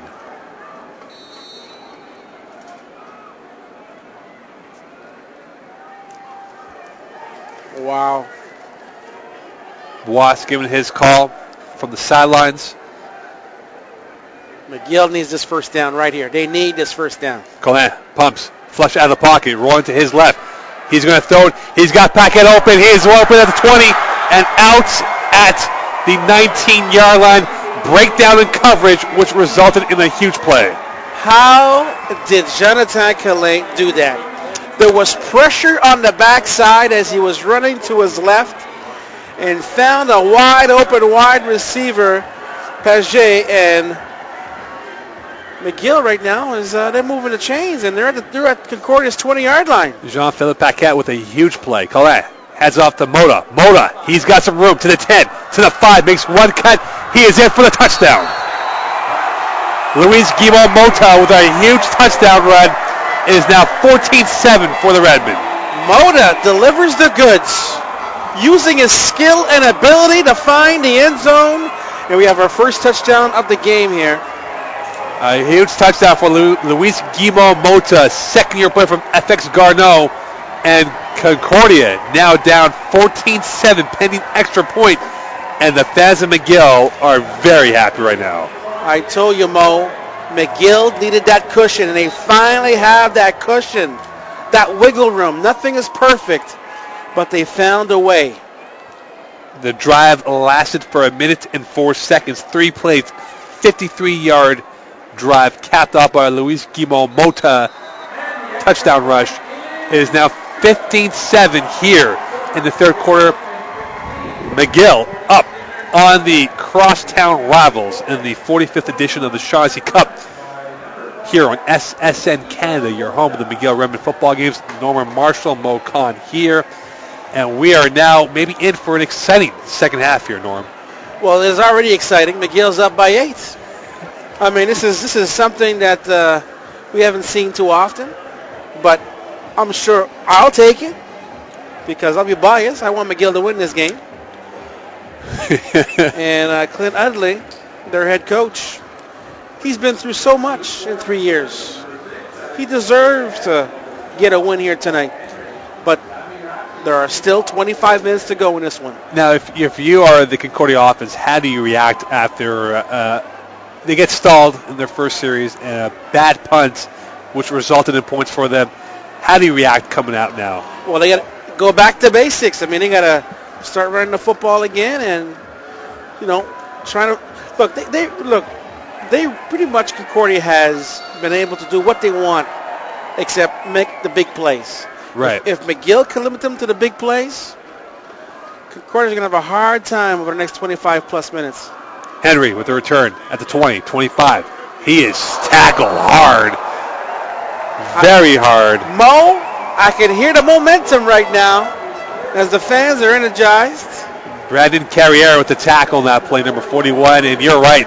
Momentum could get out of hand in favor of McGill. Carriere with the clothesline tackle, which got a good cheer out of the crowd. And it looks like if the defense could put more pressure on Reed Quest right here off the bat, make it difficult for him. Quest. And another flag on the play, and this false start. False start on Concordia. No, I'm not. I'll hold my breath on that one. I'm not quite sure. Let's see what the officials are gathering together. Are gathering at the Clan. Yes. False start on Concordia, and Jerry McGrath is not too fond about that mental breakdown by the Stingers. We could say it's an O moment. 1st and 15 now here for the Stingers from their 26-yard line. 9:53 left here. 15-7 lead for the McGill Redmen. Great crowd here on a Friday night at Percival Molson Stadium. Quest. Swing pass out to Jamal Henry. He catches it. Great block. Henry makes one move. Tackled at the 28-yard line. Zachary Lord on the play. They may get 4 or 5 of those yards back on a swing pass. But like I said earlier, and throughout this night, McGill has been tackling very, very well. not allowing too many yak yards for Concordia. No, they have not, and it's going to be imperative for the Stingers if they want to get back in this football game to start moving the football down the field. 2nd and 11. Quest. Looking, going to his right, going over the middle. Great catch by Benny. Makes one move, and he'll be just shy of the first down for the Stingers. Yeah, just falling just short, maybe a yard and a half. They got a punt. I don't see them. 3rd and 1. Jerry McGrath. You got to play the field position now here, Norm, because with 8:48 left in this third quarter, there's plenty of time left. It's not as if they're down by 25 points if you're Concordia's sake, but for McGill, though, momentum has definitely been huge. Clark Green out now, set to punt the ball away. Yannick Langelier-Vanesse. Is there a trick play here? You never know. You got to be aware. Shaw Main, the new special teams coach for Concordia. And he will punt the ball away. Better punts. One bounce. Vanesse gets it at the 40, and he'll be out just shy of the 45-yard line of McGill's territory. So good field position for McGill right now at the 45. Can Jonathan Collin continue with the momentum right now? And that's a key, though, right? Well, I mean, they have an 8-point lead. There's nothing in the bank yet, but it's looking good. And this is where momentum could really go in favor. It's like a boxing match so far. You know, the first 5 rounds have gone split. Hold on to the rock. Can't turn the ball over. Play action. Collin going deep. He's got Shalambo just over his head. Incomplete. Trevor Ruffin there on the coverage. Just a tad. I would say a whisker. And one thing you may look at Pascal Shalambo. Over Shalambo's should hand. have extended his arms maybe. Just out of reach. And there's no denying Jonathan Collin definitely going with a deep ball. He has connected once with Jean-Philippe Paquette down the sidelines. That resulted in a huge touchdown by Luis. This makes Guimont it tough, though. Mota. 2nd and 10. Makes it real tough. Collin looking. Flush out of the pocket. He is sacked. Unfortunately. He is sacked, and that'll be another 2 and out for the McGill Redmen. They have to punt the ball away here. In the third quarter. By my estimations, Collin has been sacked 4 times today. You know, this is a situation where I feel right here, they felt too comfortable. Instead of sticking with the running game, he wanted to go for the gusto. You have an 8-point lead. There was no need to go for the gusto.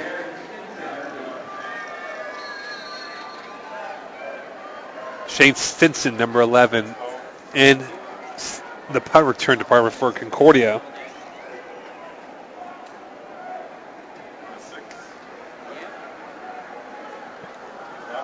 Return to great coverage by McGill. Good tackling there. A big play by Simon Lamontagne. And Concordia will have decent field position. Another McGill Redmen player down on the football field. We'll get you the name and number as soon as we can. Looks like Charles William Tremblay is down.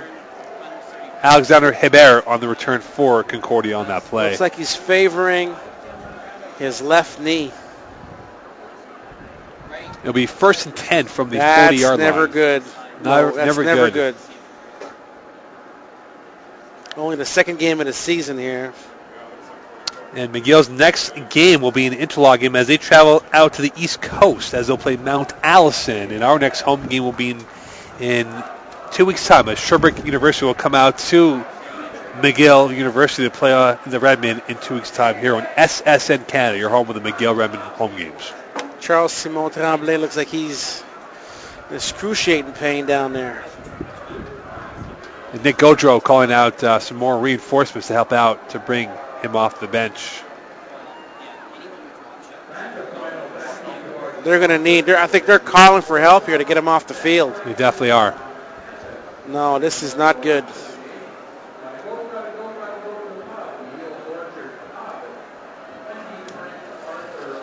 This is more serious. The medical team is out. Wow. Yeah, they're bringing out the stretcher. Oh, looks like a serious injury to me, unfortunately.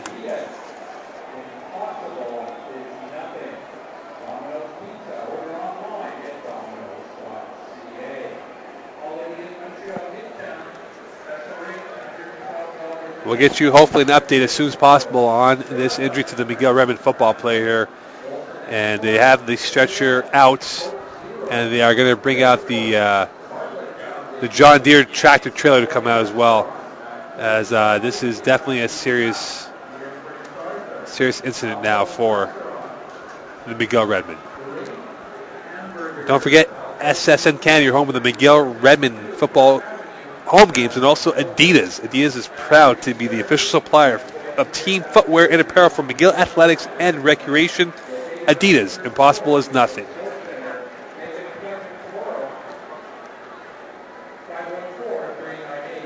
And it is number 25, and he is getting off on his own. Charles William Tremblay. Football players are tough, but it looks like he'll need help of the John Deere. I'm going to cart him off the field here. And luckily the stretcher did not have to be applied in this situation here, but this could definitely be a devastating blow to the death of McGill. Tremblay was backing up Zachary Lord in this game here. It looks like the left knee, and one good thing, there's no air cast. Which is good news, but hopefully it's nothing more serious than that. But he's in pain. You could see him grimacing. He has a towel over his head, and all of his teammates coming over to give him a little pat on the back. Yeah, it looks like the inside of the left knee. 15-7 here. McGill leading the Concordia Stingers in the 45th Shaughnessy Cup. Yeah. Ye Old Orchard, you're home. To his left knee. Wow. Ye Old Orchard, you're home for every McGill post game. Ye Old Orchard, 18 beers on tap, a variety of scotches, and a menu ranging from wings to butter chicken. The Orchard, the place to be. So Concordia will have the ball at the 40-yard line here, as they are looking to cut into this lead or potentially get within range of this lead for the McGill Redmen. Never easy for his teammates to regroup after seeing something like that. Absolutely, and you wonder if momentum could go back to Concordia's way. McGill showing blitz, and they send Briggs on the blitz. Quest going deep. He has a man. Great play by Zachary Lord. Intercepted, and he is down at the 39-yard line. Double coverage on that play, and a huge stab by Zachary Lord. Zachary Lord has come home, folks. As Reed Quest attempted to throw into double coverage, which is never good. But it turns out in favor of McGill right here. And Reed Quest, who has not thrown many interceptions at all in his career. He threw 8 last year. Throws another one tonight. McGill will take over at their own 39-yard line. 1st and 10 here for the Redmen from the 39-yard line. Call that. Handoff to Mota. Mota swings around, cuts upfield, and he'll get about 4 or 5 yards on the play. Tackled by number 55 for Concordia. That play was possible as Lawrence Tardif was able to lead block and create a gaping hole. And Tardif Duvernay is actually a highly ranked CFL prospect with maybe NFL down the road, so he is a monster O-lineman. Collect, quick pass. Caught by Burka. That'll be enough for a first down. Gang tackle by a bunch of Stinger players at the 49-yard line. That's Burka's 7th catch of the night. So McGill starting to mix up their plays. A little run, intermediate throws.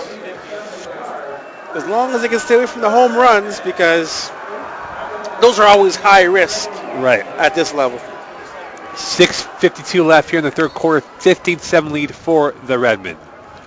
Collin, looking to his left, waits, goes to the corner to Burka, over his head, incomplete. A flag on the play, though, which will get the call right now. Ruffner on the coverage. Pass interference, maybe? Let's see what the call is. They will converge, the 3 referees. And McGill saying it's going against Concordia, but we don't know the official call just yet. Pass interference, Concordia. So a huge first down and more for the Redmen. So it looks like momentum is sticking around with the McGill Redmen right now. as they're moving the chains. How important of a drive is this for Concordia, though, to prevent any points? For them, it's rather important because it's sort of slipping away. They had the lead at halftime. They should have had an opportunity to move the ball, but it hasn't happened so far. Handoff to Lajeunesse. He's got some room. He is going to be tackled just shy of the 41-yard line here. And a little pushing and shoving from Rashawn Perry, who made the tackle on Lajeunesse. Able to get the job done here as Vaness using his wheels. It'll be a 2nd and 2 at Concordia's 42-yard line. Colin, quick handoff to Mota. Mota makes one hop, bounces out, and he will get enough for the first down, and he is tackled at the 36-yard line. Luis Guimond Mota having a strong second half so far. Mota hopping around inside a taxi, taking a quick left and a quick right. First down, McGill here. Inside Concordia's 40-yard line. They got to use him more. He has tremendous speed. By our count, he has about at least 10 carries so far in this football game. Mota, handoff, bounces it out. Tackled very hard by Max Carroll and co. Small gain here, looking at a 3 or 4 yard gain. 3 yards on the play for Mota. 5:36 left here in the third quarter. 15-7 lead for the Redmen. And so far right now, McGill has definitely controlled the second half, or start of the second half now to the later stages of the third quarter. Gil Mota, 9 carries for 42 yards so far. High snap for Colin. Colin over the middle. Great catch by Burka. And he is tackled at the 20. Looks like that play is coming back. Holding. It's coming back. And a holding call on McGill and a big loss. That could have been a first down and more for McGill. Now that takes him out of field goal range and puts him in a 2nd and long situation. Yeah. 2nd and 17. Not much to be had on that situation, though.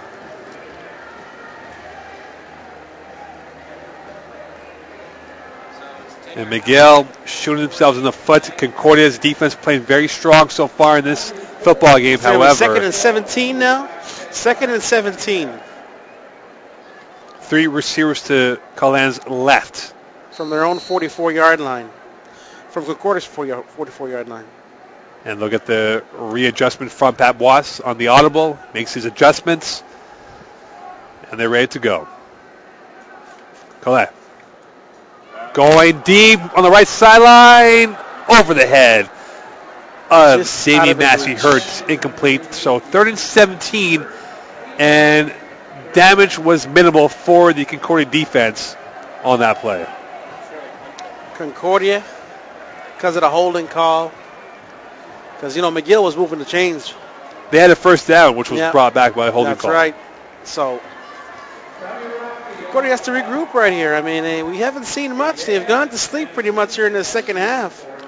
Hebert and Stinson set to return the football for the Stingers. I'm sure the McGill Redmen won't mind if they fall asleep, but... Bad snap. Rassi gets it off. Going to Hebert at the 5-yard line. Catches it. Makes him one move. Tackled at the 15-yard line. So Concordia will get the ball at their own 15 here in the second half. And once again, Norm, you made the point. Concordia's offense has been anemic in the third quarter. To say the least, I got to tell you, I'm quite surprised, actually. I mean, if you look at the way Reed Quest has played in that first half, you would expect more of the same in the third quarter, but we have yet to see anything out of them. And Jamal Henry and Chris Bastien, number 8, has been awfully quiet in this second half, has not had much ball thrown his way, and now we're looking at a potential deficit. Quest, play action. Hitch pass to Stinson, makes the catch. Tackled by Jesse Briggs at the 22-yard line. So a 6-yard gain on that play. Stinson's made his 3rd catch of the day. Jesse Briggs with the tackle. And I'm quite surprised that Concordia has gone to the area. They haven't established a run game. They're only down by 8 points here. I mean, there's no need to, especially on the inside of your own 20. Jamal Hyman, who was awfully quiet in this second half. First half, he had about 9 carries, and he had a big loss of 4 yards inside the red zone of McGill. Quest. Short pass, as we mentioned before, Jamal Hyman. Short gain. Yeah, short. Just short of the first down gain. And if you're Jerry McGrath right now, 2nd and 3, we'll see what the marker is. Gain of 2 yards on the play, which will definitely be short, and they are going to punt the ball away. Out-of-town scoreboard, Montreal leads Bishop 25-15 in the third quarter. That's a big game for both schools, as both nationally ranked here, and whoever wins this game could definitely cement their ranking status in the top 5, not top 10 of the CIS top 10. Montreal put 18 points on the board in the second quarter. And the punt. Vanass. Short. He'll get it at the 54. Makes one move. Vanass down the sidelines, and he is out at the 50-yard line of Concordia's territory. You talk about creating space for himself. I mean, he went to his left, came back, reversed his steps. Wow. Very impressive start for Yannick Langelier-Vanass in this second half here. Now with 2:52, we've spoken about the momentum being in favor of McGill. How important is it for them to control the clock now in an 8-point lead? No, I think they got to keep running their own plays. They can't be controlling the clock. It's a bit too early for that right now. Great play action fake. Vanass, Langelier-Vanass to the 30, and he goes out of bounds. A great play action fake going to the left side to Yannick Langelier-Vanass. Starting to spread the ball around. McGill is 18-yard gain and his third catch of the evening here for Yannick Langelier-Vanass, who is finding his mojo now here, Norm.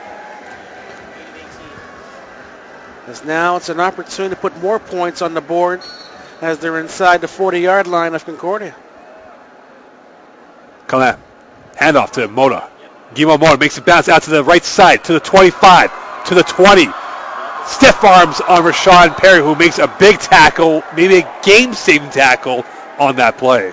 Gain of what, 16 yards on the play by Mota?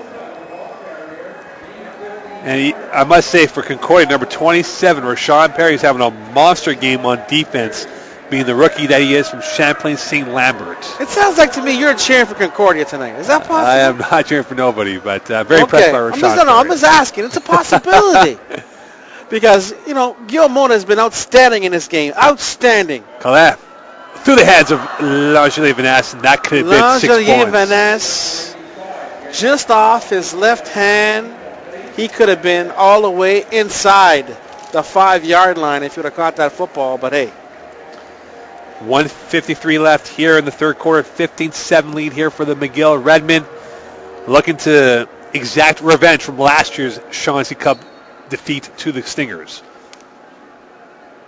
And Bois making his call. Pre-read. They get the adjustments. Calais looking to his left. Waits, goes to the corner. Burka, touchdown, McGill. 21-7 for the Redmen. Is McGill making history here as they are doing what they want, when they want in this third quarter versus the Concordia Stingers.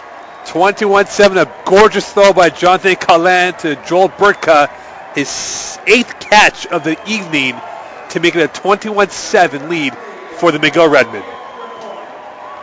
Wow. And pending the extra point, it could be a 22-7 lead. It's a bit early, but it sounds like to me McGill is back in the fold. They are back in the fold. We've seen a lot of good things out of them tonight. Rassi, the kick is up and good. 22-7 lead for the McGill Redmen. They have scored 17 unanswered points in the third quarter, and now are up 15. This has been a boxing match in favor of McGill, and this drive, 4 plays, 49 yards, 120 it took to score. So they've been scoring quick here, Norm, in the second half. I wonder what Jerry McGrath, how is he going to bounce back here with his football team? How is he going to get his team back on track after giving up 17 points to the McGill Redmen? And don't forget Ye Old Orchard. The broadcast is in sponsorship with Ye Old Orchard. 18 beers on tap, a variety of scotches, and a menu ranging from buttered chicken to wings. Orchard, the place to be, 4 places in Montreal, West Island, NDG, downtown, and of course the one right here next to Molson Stadium on Prince Arthur. Sammy Rassi set to kick it off from the 45-yard line, and you're right, how does Coach McGrath come out? Does he want to stretch the field or try to get the run game now established, which you pointed out was ineffective or invisible in the second half? Yeah, but being down by as many as 15 right now, he's going to have to start throwing the football. Going to fall into that trap. The kick is off. Stinson gets it to the 20, 25, big hit. Big hit by number 52 of McGill. 16-yard return by Stinson on the play. Folks, are you ready for this? Are you ready for this? 5 carries for Luis Guillaume Mota, 50 yards in this third quarter. 50 yards for Guillaume Mota. He's having a field day against Concordia's defense. Look him up. Look him up. Hyman up the middle, gets about 5 or 6 yards on the play, tackled by Jesse Briggs and Chris O'Keel on the play. 7 yards on the play for Hyman. And now it seems like McGrath wants to go with the run game here to reestablish that, which was successful in the first quarter, though. His last 2 of the drives, he went to the air. Now he's doing the opposite. Do they know what they're doing on offense? Do they have a clue of what they're doing? Hyman, another handoff, and he will be just shy, pending the measurement and the placement of the football on the first down. That looks like a first down to me. Depending, it looks like a first down by the nose of the football. It's very close. Very, very close. Yeah, they've asked for the change. And it is a first down. Oh, it is a first down? Yeah, it looks 31.1 seconds left here in the third quarter. One more quarter to go here. McGill up 22-7 against the Concordia Stingers in the 45th Shaughnessy Cup. When was the last time McGill scored 17 points in one quarter? That's what I'd like to know. Quest. Stinson. Tackled by Matty Awesome. We're going to have to get Earl to Pearl on this one. Get that stats book out. When was the last time McGill scored 17 points in one quarter? It's been a while. Awesome with his 5th tackle of the day for the Redmen. And this should be the last play, which it will be before we hit to the fourth quarter of this football game between Concordia and McGill. We're seeing a lot of excitement out of McGill right now, but can McGill close the deal? Quest. Hand off to Hyman, and he'll be stopped. Alex Bernard in on the play, and he gets him behind in the backfield. And that will be the last play of the third quarter here. One more quarter to go here on SSN Canada. McGill up 22-7, leading their crosstown rivals in the Shaughnessy Cup. One more to go here, Norm. One more quarter to go, but hey. What is the key for McGill and Concordia in this fourth quarter? McGill needs to keep it simple, and Concordia has got to start to gamble. Riverboat gambler, they have to start gambling if they want to get back in this game. And as we switch ends here, it'll be a 33 here. And again, for McGill, this is a situation where could their emotions be really high now and getting too excited, given that they have a 15-point lead against Concordia? No, I think that the coaching staff, this is where the coaching staff is very important right here. They got to keep the kids focused because this one is far from over. McGill has scored 17 points, but it could easily be scored against 17 points. Fair enough. Request 35 yards of offense in that third quarter.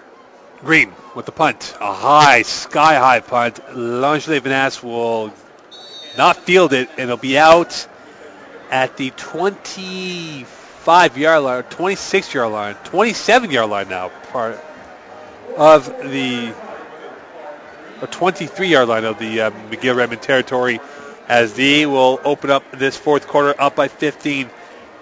Norm Marshall, Mo Conner on SSN Canada's broadcast of the McGill Redmen home games.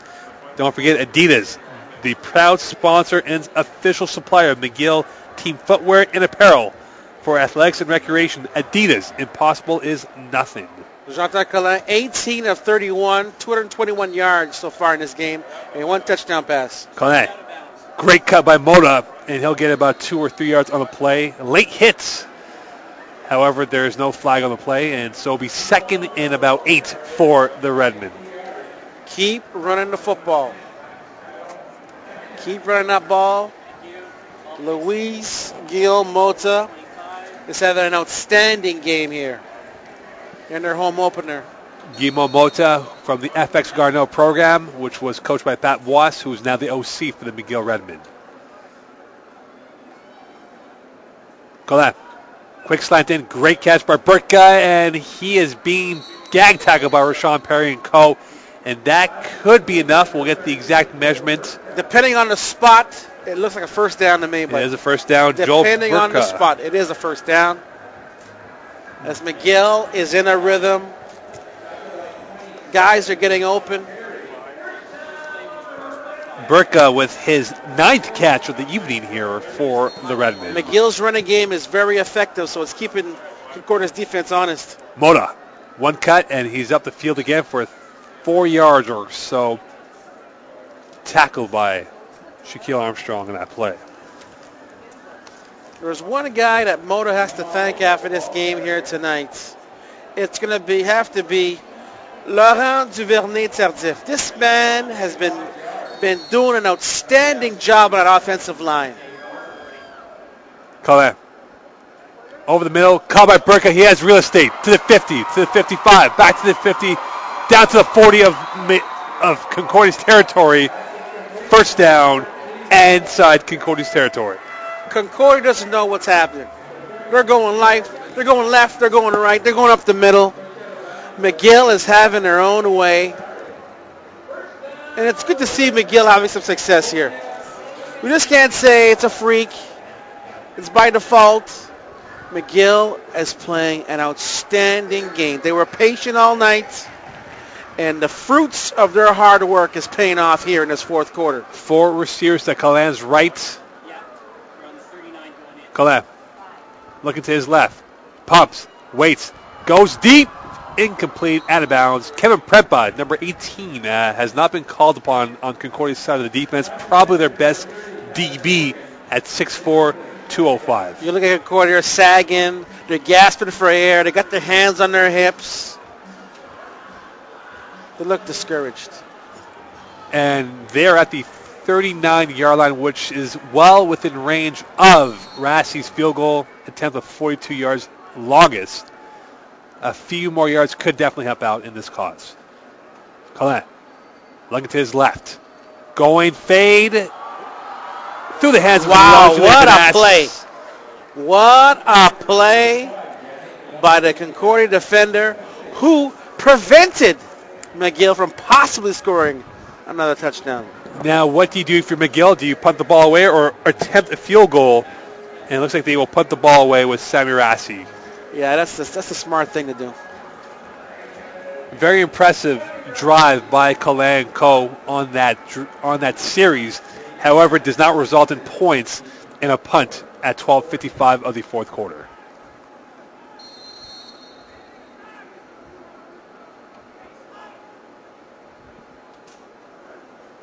Concordia showing punt block, does not get it off. And the ball bounce out of bounds at the 14 or 15-yard line of Concordia's territory. Concordia sent the house, however, did not convert though, Norm. Concordia right now in that third quarter, I believe they were 1 for 6 for 35 yards. Request is not getting the job done, or McGill isn't allowing them to get the job done. There's 2 teams out there. 12:39 left in the fourth quarter of this football game. Some other key stats, though. Luis Guimaraes, 71 yards on 13 carries. Joel Burka, 8 catches for 100 yards, and he is having a monster game for the Redmen. Reed Quest, down 15. Can he pull off a miracle and get the Stingers back within range? Quest pumps, goes over the middle to Mike Harrington. Great catch, a big hit by Stephen Osmond. Harrington down at the 35-yard line for a huge first down and more. Concordia has no choice. They have to start airing it out. They want to get back in this game.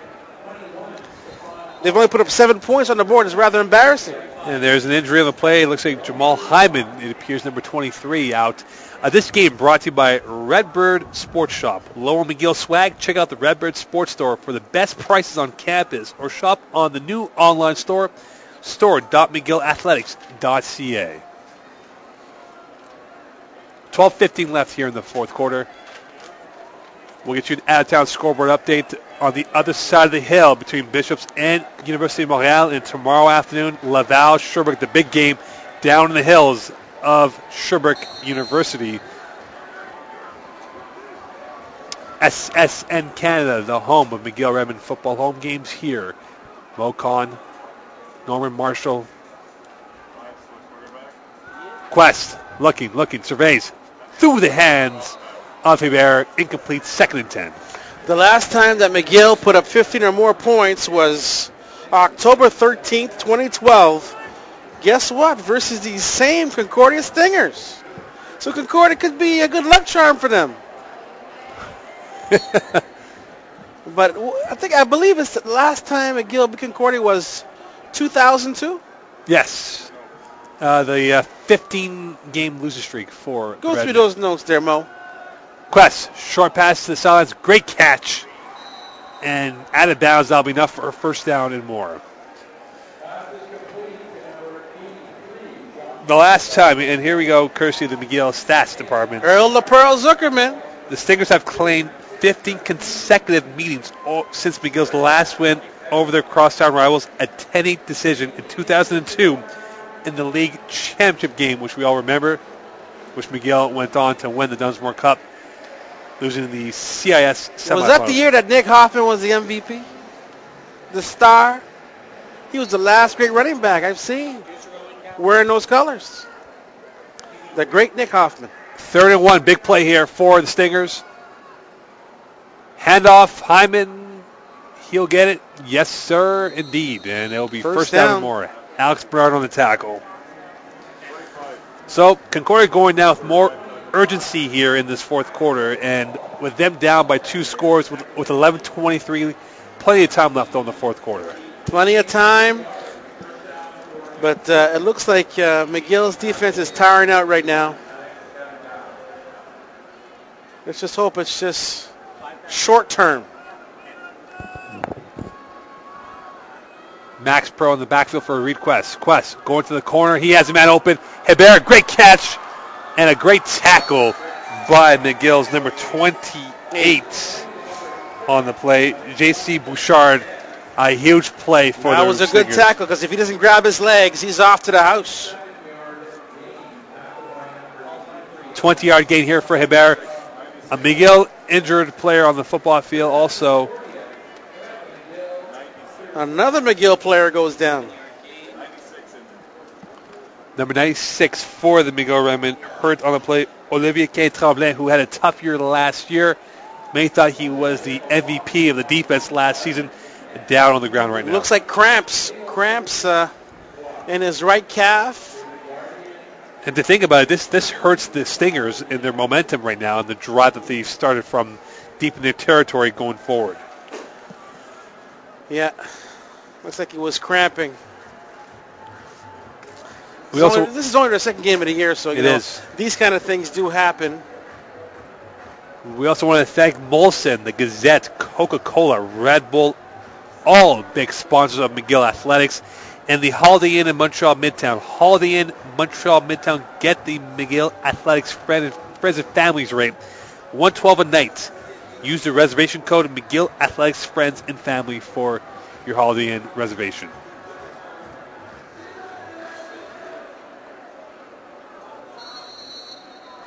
Quest Looking right, waits, goes with a wheel route. Wide open. Great catch. Touchdown. Shane Stinson. For Jerry McGrath, it's just what the doctor ordered with 10:50 to go here in this fourth quarter. As they're within striking distance now. As they've come to life. And now you wonder here. At 22-13 pending the extra point, Norm. McGill looked tired on his drive, Mo. Is momentum now going back to Concordia's way after this big touchdown drive by the Stingers? We'll have to wait and see, but I'm sure Jerry McGrath has to sigh of relief right now as his team. And a botch snap. And look out, this could be... And that could come back and haunt them. A huge botch snap on that play. And that cost them. Now it's a 9-point lead, whereas it could have been an 8-point lead. A huge loss point for the Redmen and Stingers. The football gods could be on McGill's side right now. Boy, oh boy, 9-point lead. You know, the 9-point lead. It essentially becomes now for Concordia, if they hold McGill to 22 points, a touchdown and a field goal to win the football game, whereas had it been 8 points, Norm, it's one touchdown and a 2-point convert, but now it's a big loss of a point for the Stingers. Out-of-town scoreboard, Montreal still leads Bishops 25-15 in the fourth quarter. That Concordia drive, 6 plays, a minute 49 touchdown as they get a big 6 points. However, they lose out on the extra point attempt on a botched snap. Now the score is 22-13 here for the Redmen in the Shaughnessy Cup, the 45th edition. 10:49 left in this second half. Norm Marshall, Mocon here. Keegan Trailer set to kick off the football. Onside kick? Not yet, too early. Let's see. And they'll kick it off. From the 15 to 20, 30. He's got real estate. And there he goes, number 30, Jorgen, tackled at the 20, just shy of the 31-yard line. A huge play by Pelly Jorgen, number 30, who's had a monster game returning the football. I'll tell you what, Carl Jorgen, he is the secret weapon of the McGill Redmen because, you know, I was talking to their head coach today, and I got to tell you, 70-yard return, but I got to tell you, this guy has blazing speed. He said, we're going to try and use number 30 tonight. We hadn't seen much of him, but we can see why he was their secret weapon. Pelly Jorgen with a huge return, 70 yards on the play, getting it to the 31-yard line. Pelly Jorgen just showed why he has wheels, and their head coach was right. This man, he's a burner. And now this puts McGill in a situation where if they go for a field goal, it's a 12-point lead.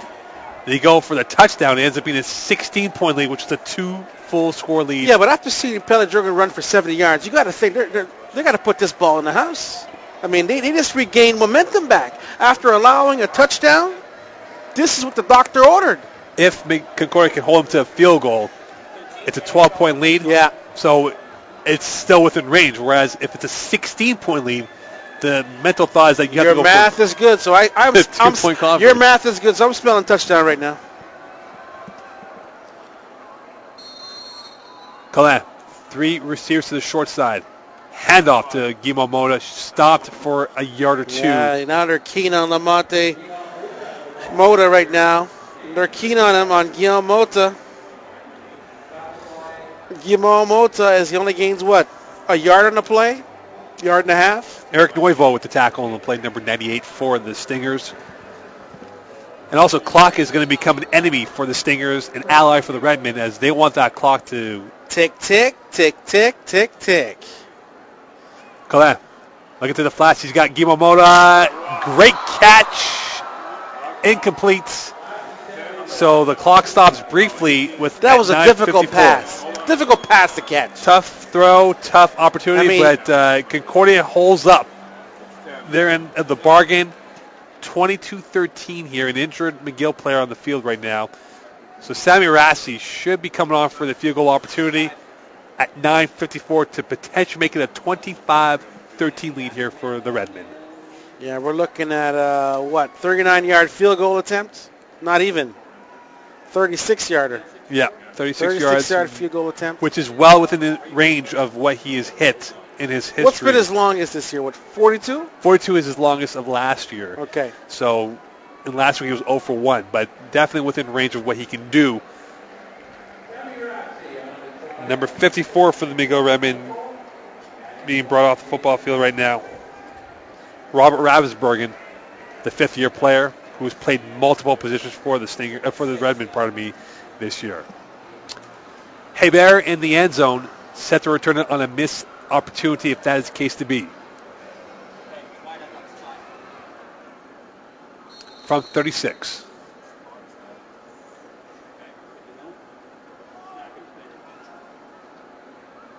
The snap. The kick. And it is wide. Hebert gets it out. No. And he is hit hard. Now, let's see where they're going to spot this now. We've had issues here in this game with that. And Hebert is slow to get up. Is he on the 1 yard line? Got it at the end zone. Got it out. So from going from a 3-point to a 1-point to no points, a huge success instead for the Concordia football Stingers. It got it up by a hair lash there. Wow, it's incredible. Very close. Very close. Too close to call from up here, I'll tell you that much. So Concordia will get the ball at the 20-yard line now with 9:33 left here in the second half. Quest looking. Goes to the sidelines. Great play. Great catch by Chris Bastien. Almost picked off. By Matty Awesome, number 24. But a great catch by Chris Bastien, who has been very quiet since the first quarter of this football game. Very quiet.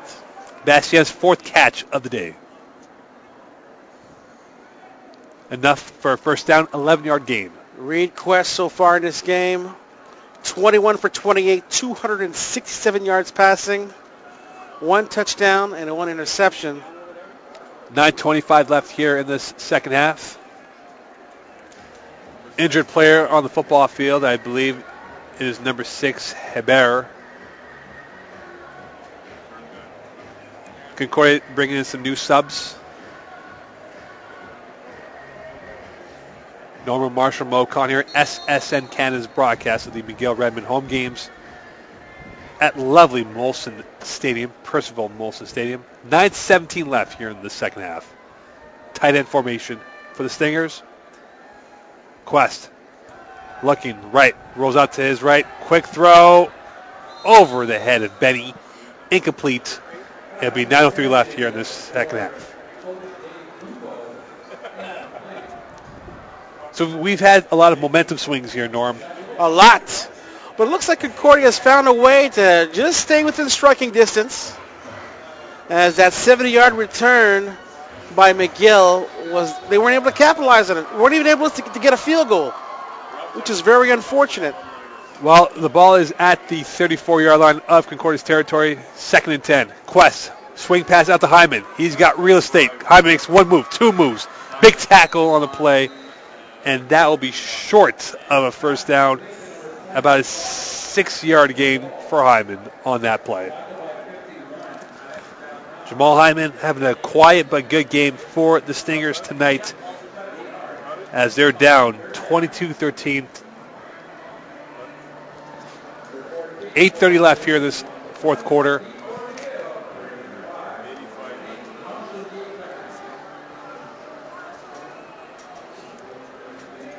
And so far, Norm, the Concordia defense, the McGill defense has played very well up till now.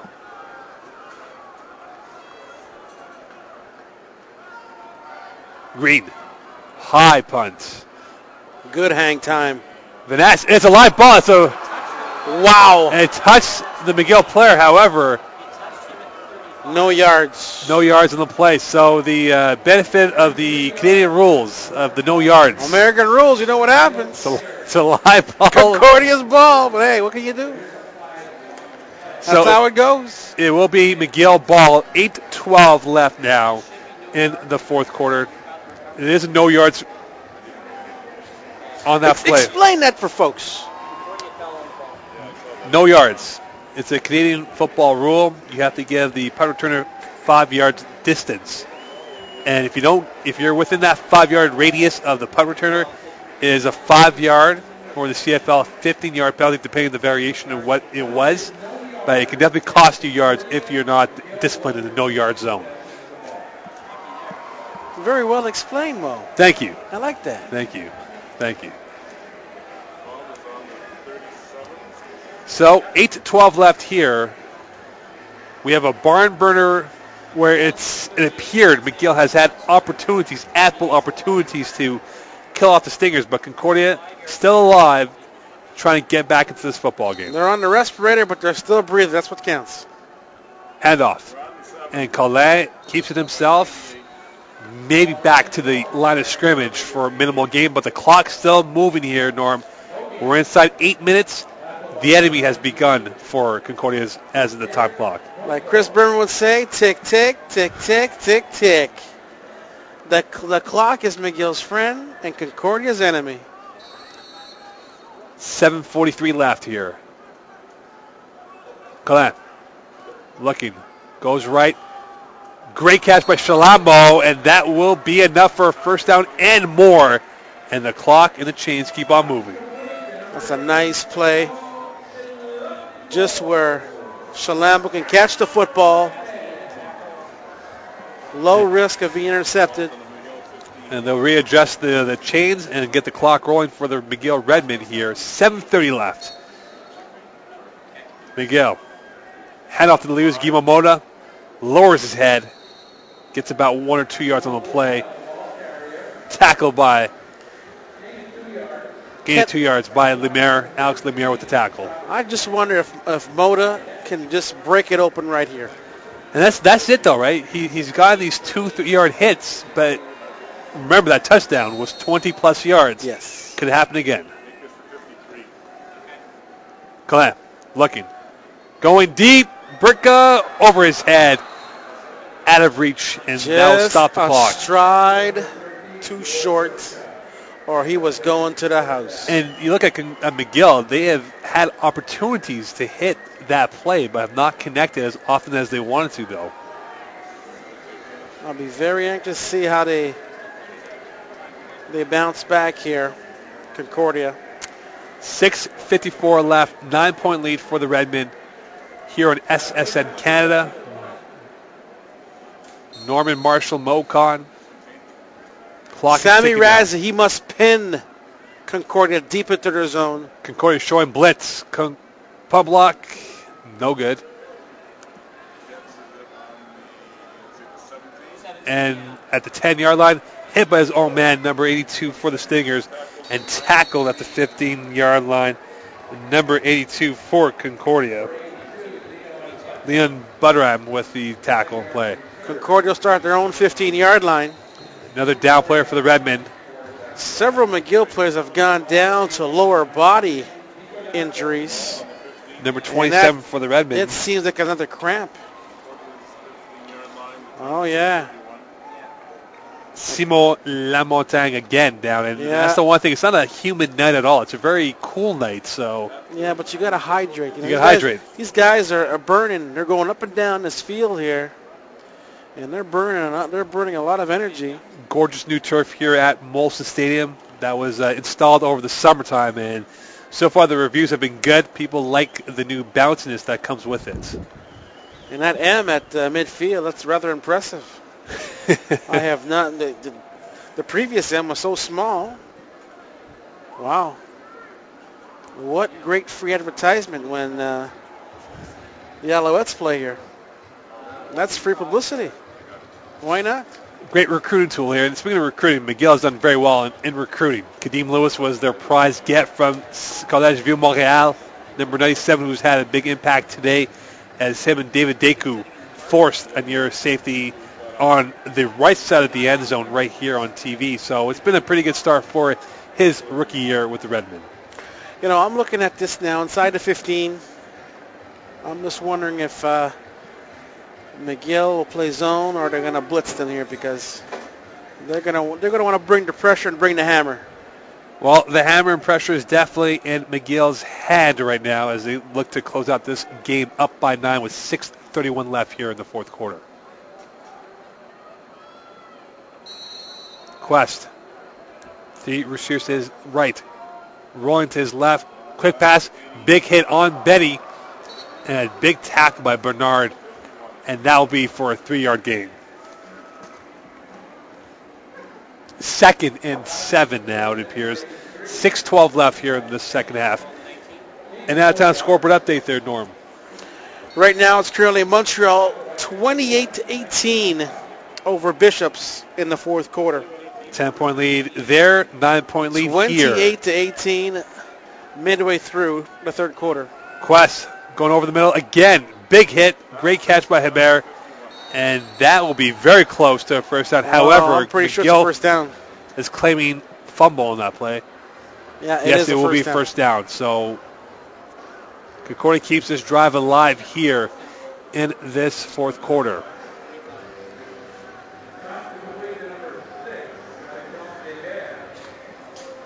Hebert's second catch of the game for the Stingers.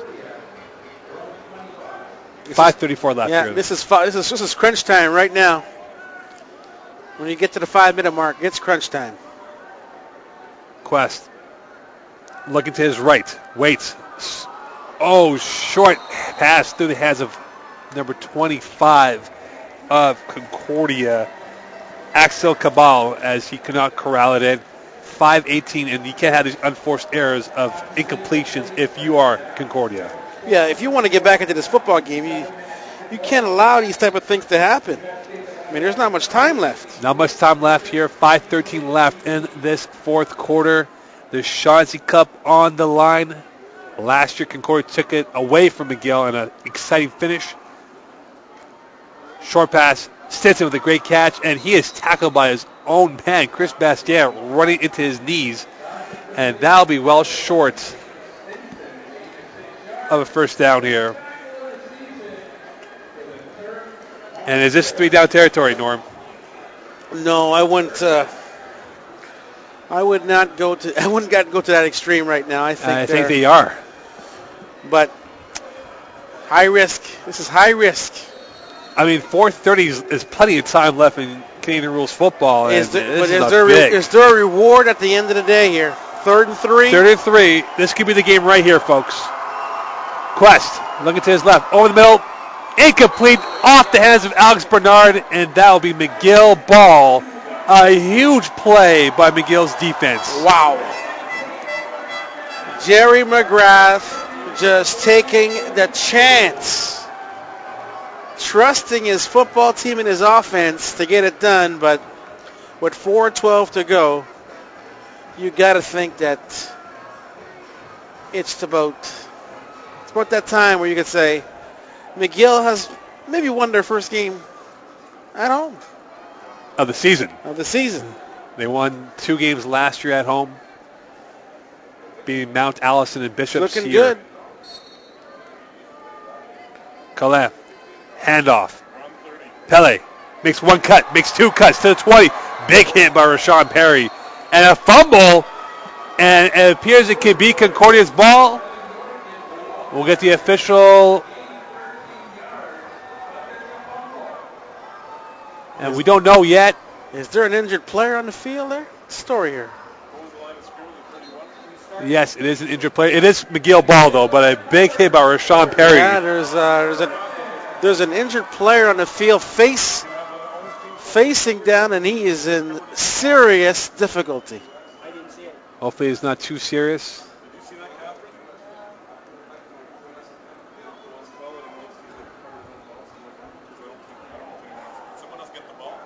No.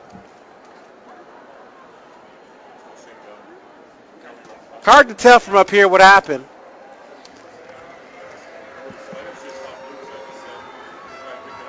Number 3 of McGill was hurt on that play. Devon Stewart.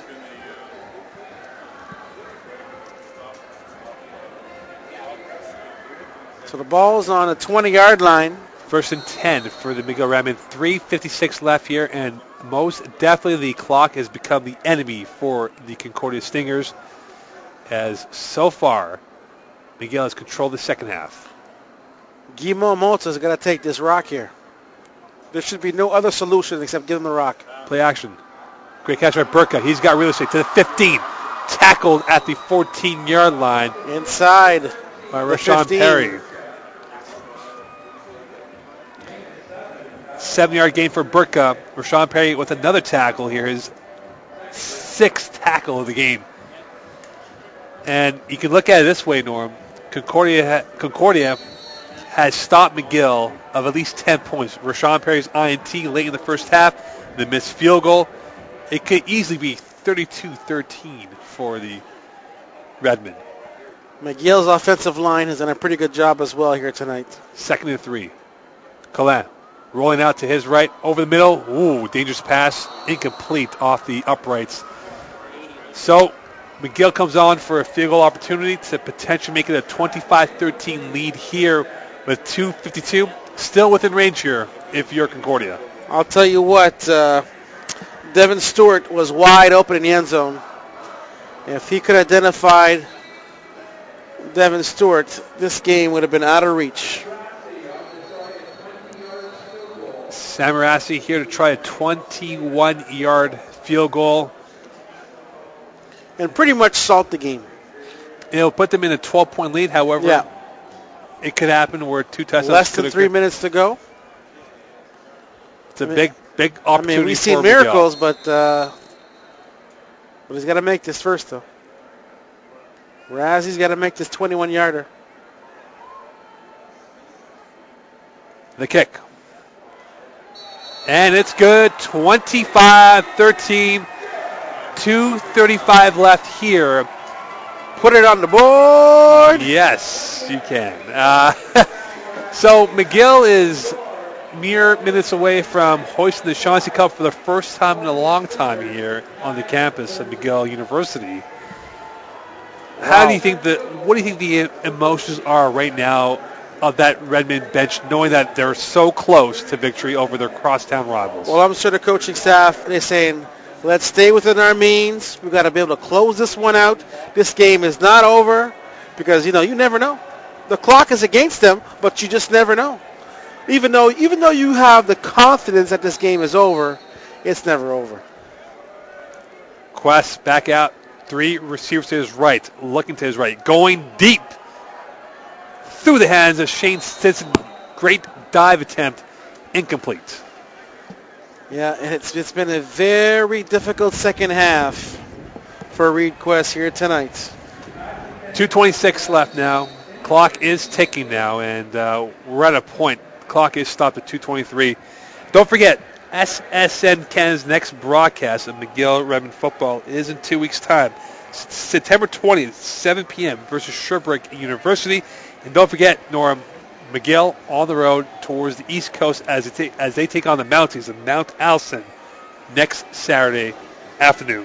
They've beaten them before. They've manhandled those guys before. And that's it, though. I mean, McGill can't look too far ahead, but if they do beat Concordia now and they get prepared for that long bus ride out to the East Coast. That's tough, though. It's a tough ride, but, hey, it's a good ride because it's a good bonding experience for the football team to get to hang out with each other. It's a good bonding experience. We've seen a lot of positives out of this team. We see that they have some athletes on this team that have taken some strides here tonight. Showing a lot of character after what happened in Laval last week.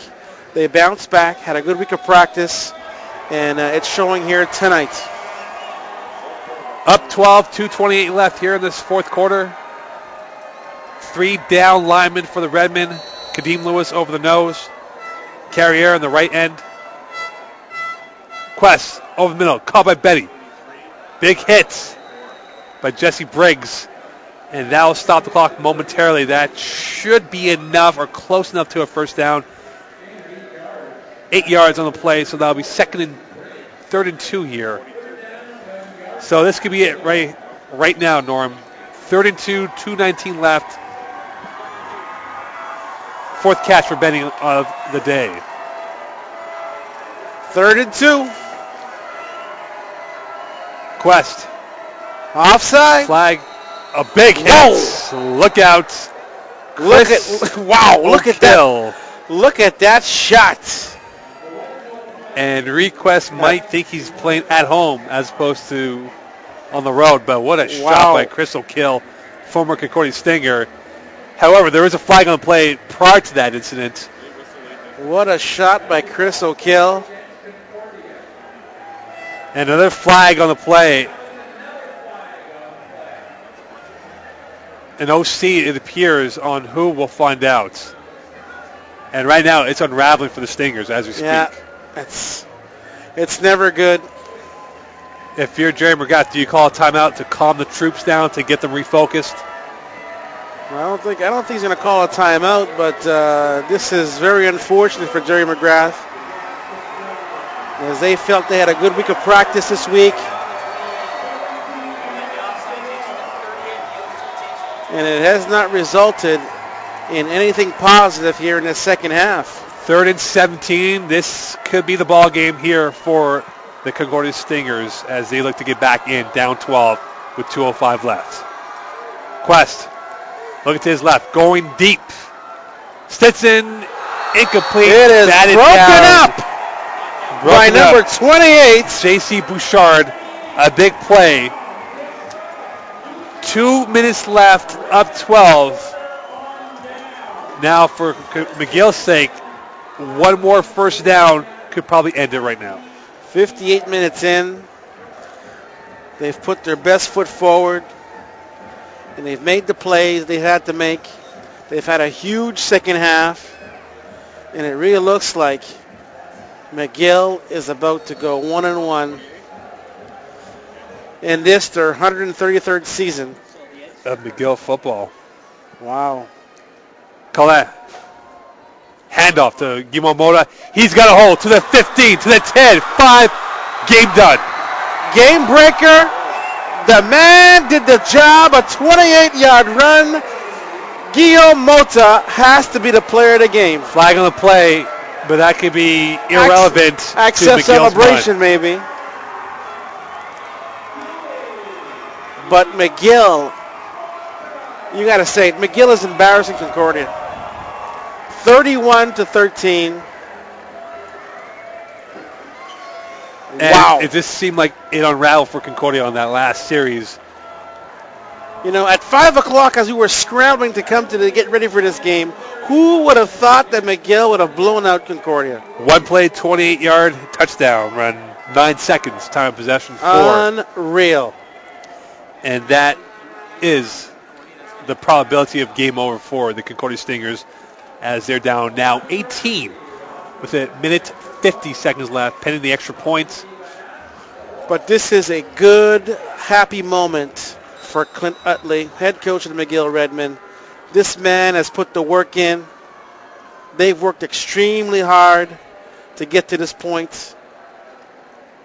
And to come home after a tough road loss into more penalties. Look at this.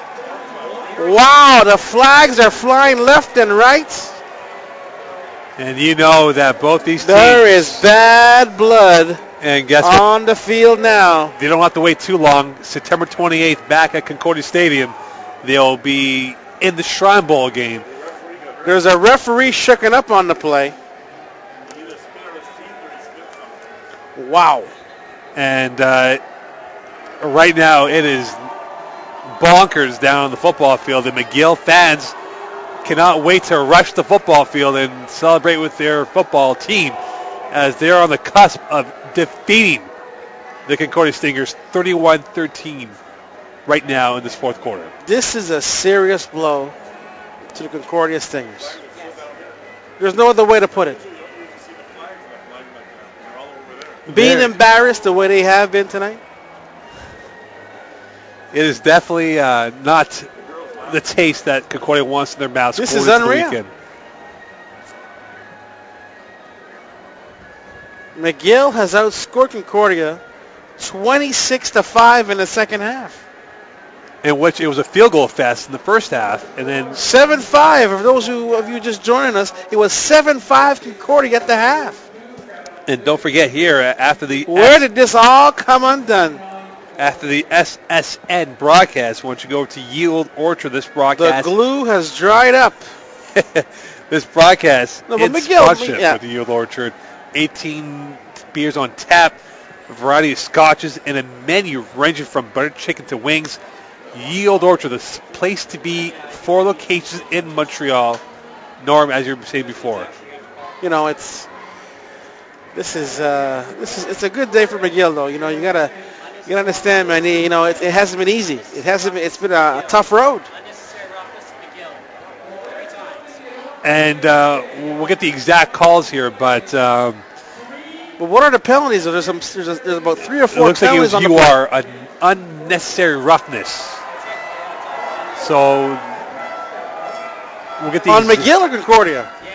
It appears it is on Concordia.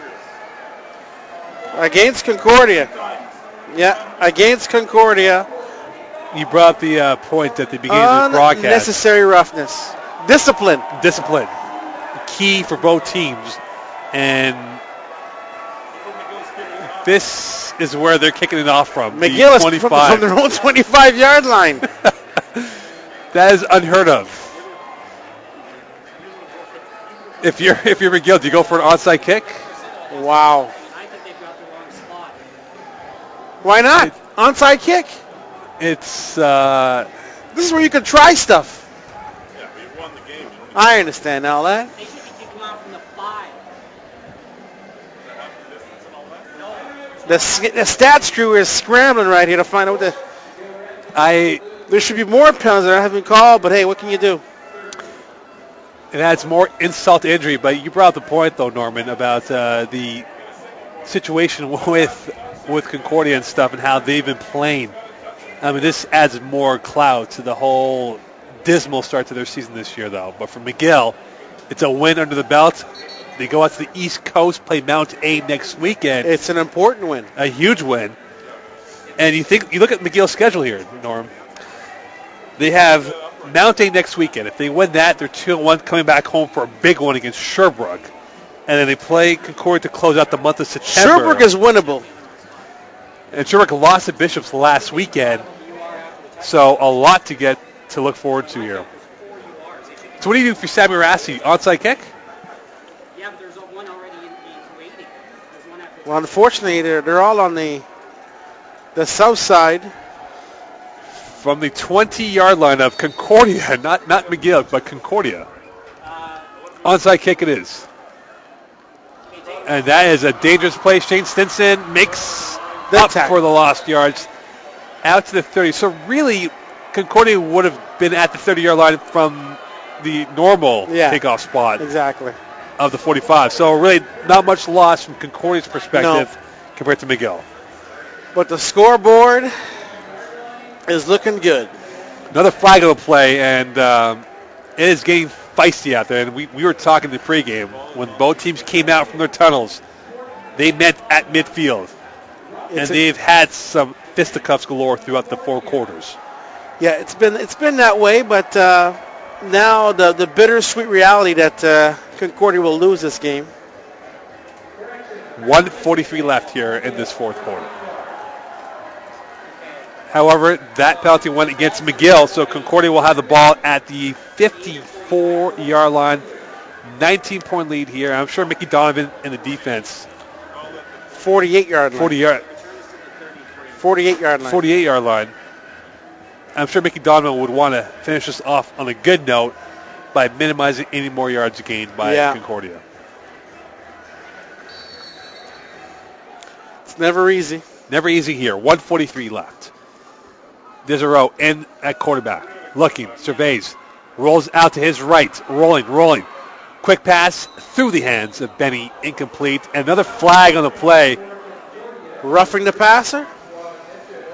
And Clint Utley and his staff were not happy about that flag being thrown, though.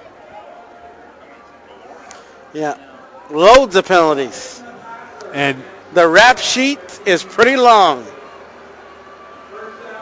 And immediately, Patrick Donovan, the former Concordia player, now McGill linebacker coach, calls in another sub. 15-yard penalty, 1st and 10 on the M47. Desiro. Looking. Surveys over the middle. Picked off through the hands. Through the hands of two McGill Those defenders. defensive guys, when it's time to hold on to the rock, they can't do so. Lenny Dion. That could have been ball game right there. Lenny Dion through his hands. Could have been ball game. Instead, they got to run one more play at least.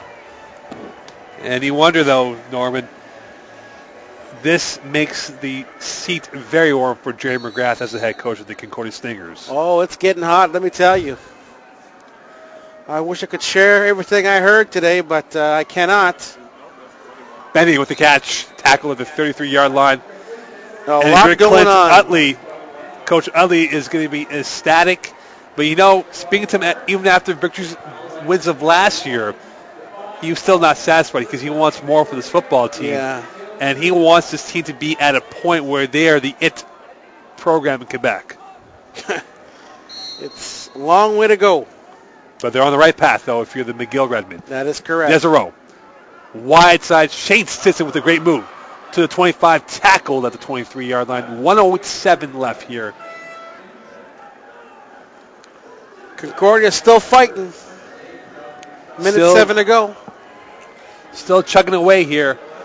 1:07 left in the fourth quarter. It's been an awfully long 2.5 minutes because of the penalties that we've encountered. Desiro rolls out, quarterback sneak to the 15, tackled hard by number 38 for McGill. Number 36, Gabriel Poisson. Clock running, 55.5 seconds left. Poisson with the tackle, number 36 on the play.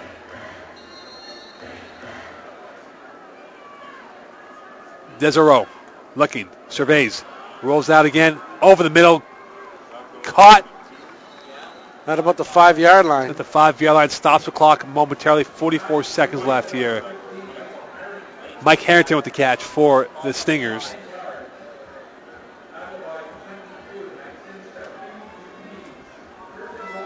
First and goal now inside or just at the 5-yard line of McGill's territory. Desiro.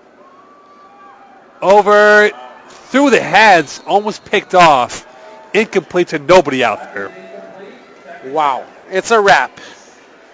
36.4 seconds left here. And you can see, Norm, the McGill bench, how stoked they are. And the comparison of the Concordia bench and how demoralized they are in this game. This is embarrassing for Concordia, but this is jubilation here tonight for McGill. Desiro looking, waits. He is hit hard by Carriere, and that will be another sack. The score indicates that they've been slammed in the second half. Slammed to the turf. Even though it'll be about a 15 to 20 minute bus ride from here back to Concordia, it'll feel like a 5-hour bus ride for the Stingers after this. I'm sure Jay McGrath will say, you guys, you can walk home tonight. Catch the 24 bus from here to... No effort in the second half for Concordia. And without question, the effort has been on display for the McGill Redmen in this game over the Concordia Stingers. And don't forget, SSN's next broadcast, home game versus the Sherbrooke Valley All, September 20th, 7 p.m. kickoff here at McGill University. Norm Marshall and myself will have the broadcast. And don't forget, post-game, go to Ye Old Orchard. We want to thank all of our sponsors, Adidas, Redbird Sports Shop, Domino's Pizza. Post-game, Domino's Pizza, McGill's official sports pizza provider. Order now by calling or going to domino's.ca for your pizza after the game. Luis Guimau-Mota tonight, 18 carries, 111 yards, 2 TDs. He's had an outstanding night. We'll get to your game ball at the end of the game here, and we may have that guy lined up. Third down now for the Stingers. Could be the last play of the football game for Concordia. There's a row. Looking. Over the middle. Flag on the play. Touchdown pending. Chris Bastien with the touchdown. However, we'll see what the call is. What is the call? Bastien, an awfully quiet second half. Only 5 catches in total here, but he gets a late touchdown. Touchdown is good. Pass interference, McGill. How would you assess Jonathan Cullen's performance today? I think gradually in that second half, he found a way to move the ball, and he used his weapons, and they were able to extend that lead. And wow. Keegan Trailer has had a tough day at the office. Oh my! To add insult to injury, the kick did not even go. Yeah, the PAT is a no-go, as they say. 24.2 seconds to go. If Chris Carter of ESPN saw that, it'd be a come on man segment. That's a come on man. Clearly come on man. So we're at the conclusion of this football game. 24.2 seconds left here. McGill on their way to evening the record to 1-1. Concordia will drop to 0-2.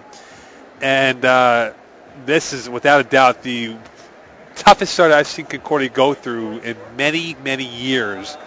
And the clouds will be hanging over the Concordia Stadium for the next foreseeable days, future of this football team. The last time the McGill Redmen won their home opener was September 7th, 2009, as that year they beat Sherbrooke 29-11. Well, the folks will be going home on a happy note as the weekend upon us in Montreal. No, we all know no one's going home at this hour. No. These university guys, they're going to celebrate this win. Onside kick now for the Concordia Stingers. A good win. Clark Green set to kick the ball off. Onside kick. Hoping to recover it to have one faint hope at another chance at the offense. Onside kick. Cleanly caught by number 17 for McGill. Time for the victory formation. Louis Briette with the catch. 21.5 seconds left here. So we will have a quick postgame show, the Yield Orchard postgame show here, and we'll recap the stats, game balls, what Norm liked, disliked, and speculate on what will happen next for McGill as they will go to Mount Allison next week in lovely East Coast Canada, which will be a fun time for the boys out there. I want to thank everyone involved with the SSN Canada broadcast, the camera crew, the stats guys, for helping out with us. Victory formation. And with 18 seconds left here, and there's no doubt the McGill Redmen, who are now gathered up at the far end of the sidelines, full of emotions, the frustrations. McGill has defeated Concordia 32-19 to win the 45th edition of the Shaughnessy Cup. Congratulations to McGill on a job well done. You know, head coach Clint Utley and their coaching staff have to be very pleased here tonight as they put everything together and got a win. Your game ball. In that first half, you would think, how's it all going to play out? These two teams trying to get back on track after tough weeks last week, but McGill rose to the occasion this week with a big 32-19 win after being beat last week 32-8. Big bounce back for McGill, but game ball has got to go to Luis Guimont Moda. 18 carries, 111 yards, 2 TDs. He was on fire today. Yeah, 2 TDs for Mota. He has got to be the player of the game in my mind. He has delivered the goods. Well, we can definitely say that Luis Guimont Mota had a big game. The McGill defense had a huge game as well, as they played a fantastic second half in containing the Concordia offense and limiting Chris Bastian to one late touchdown with no time left, essentially. They had a pretty good night. I mean, I'm sure there's some things they're going to want to work on, but as you saw, Reed Quest went 27 for 39, 1 touchdown, and 1 interception for. Look, Reed Quest passed for 312 yards, so that's one aspect of it. But overall, I believe they've done a good job tonight defensively. But as usual, only the second week of the season, a lot to work on as they move forward, and look forward to playing Mount Allison next weekend on the road. Well, it appeared Concordia unraveled in the fourth quarter, and McGill capitalized on their mistakes. Bright spot for Concordia, Rashawn Perry, number 27 DB, big INT, but Joel Burka of McGill had a huge game. 9 catches, was a monster catching that ball over the middle. Pascal Shalambo had a massive game, and that McGill O-line played very well. Kept Collant pretty much upright throughout the 4 quarters. Yes, and it made some big holes for their running back, Luis Guimont Mota. So there you have it, the final 32-19. McGill defeat their crosstown rivals. They take their first blood of this series as they will meet again September 28th at Concordia Stadium for the Shrine Bowl. Don't forget, we'll have the next broadcast on SSN Canada, September 20th. Home to Sherbrooke, and don't forget, they will be out on the East Coast playing Mount Allison in the first interlock games of the CIS season between AUS and the RSEQ. Norm, thank you very much for a job well done. It's been a pleasure, my man. So I brought the good luck charm back to McGill with a big win here today at Percival Molson Stadium. You definitely did. So we want to thank everyone who tuned in. Thank you to everyone a part of the SSN broadcast, the stats guys of McGill University. Thank you, Norm. Thank you to everyone out there. Have a great weekend. McGill wins the Chauncey Cup as they now get ready for Mount Allison next weekend. We'll see you in 2 weeks on September 20th. Sherbrooke versus McGill here at Percival Molson Stadium. Good night.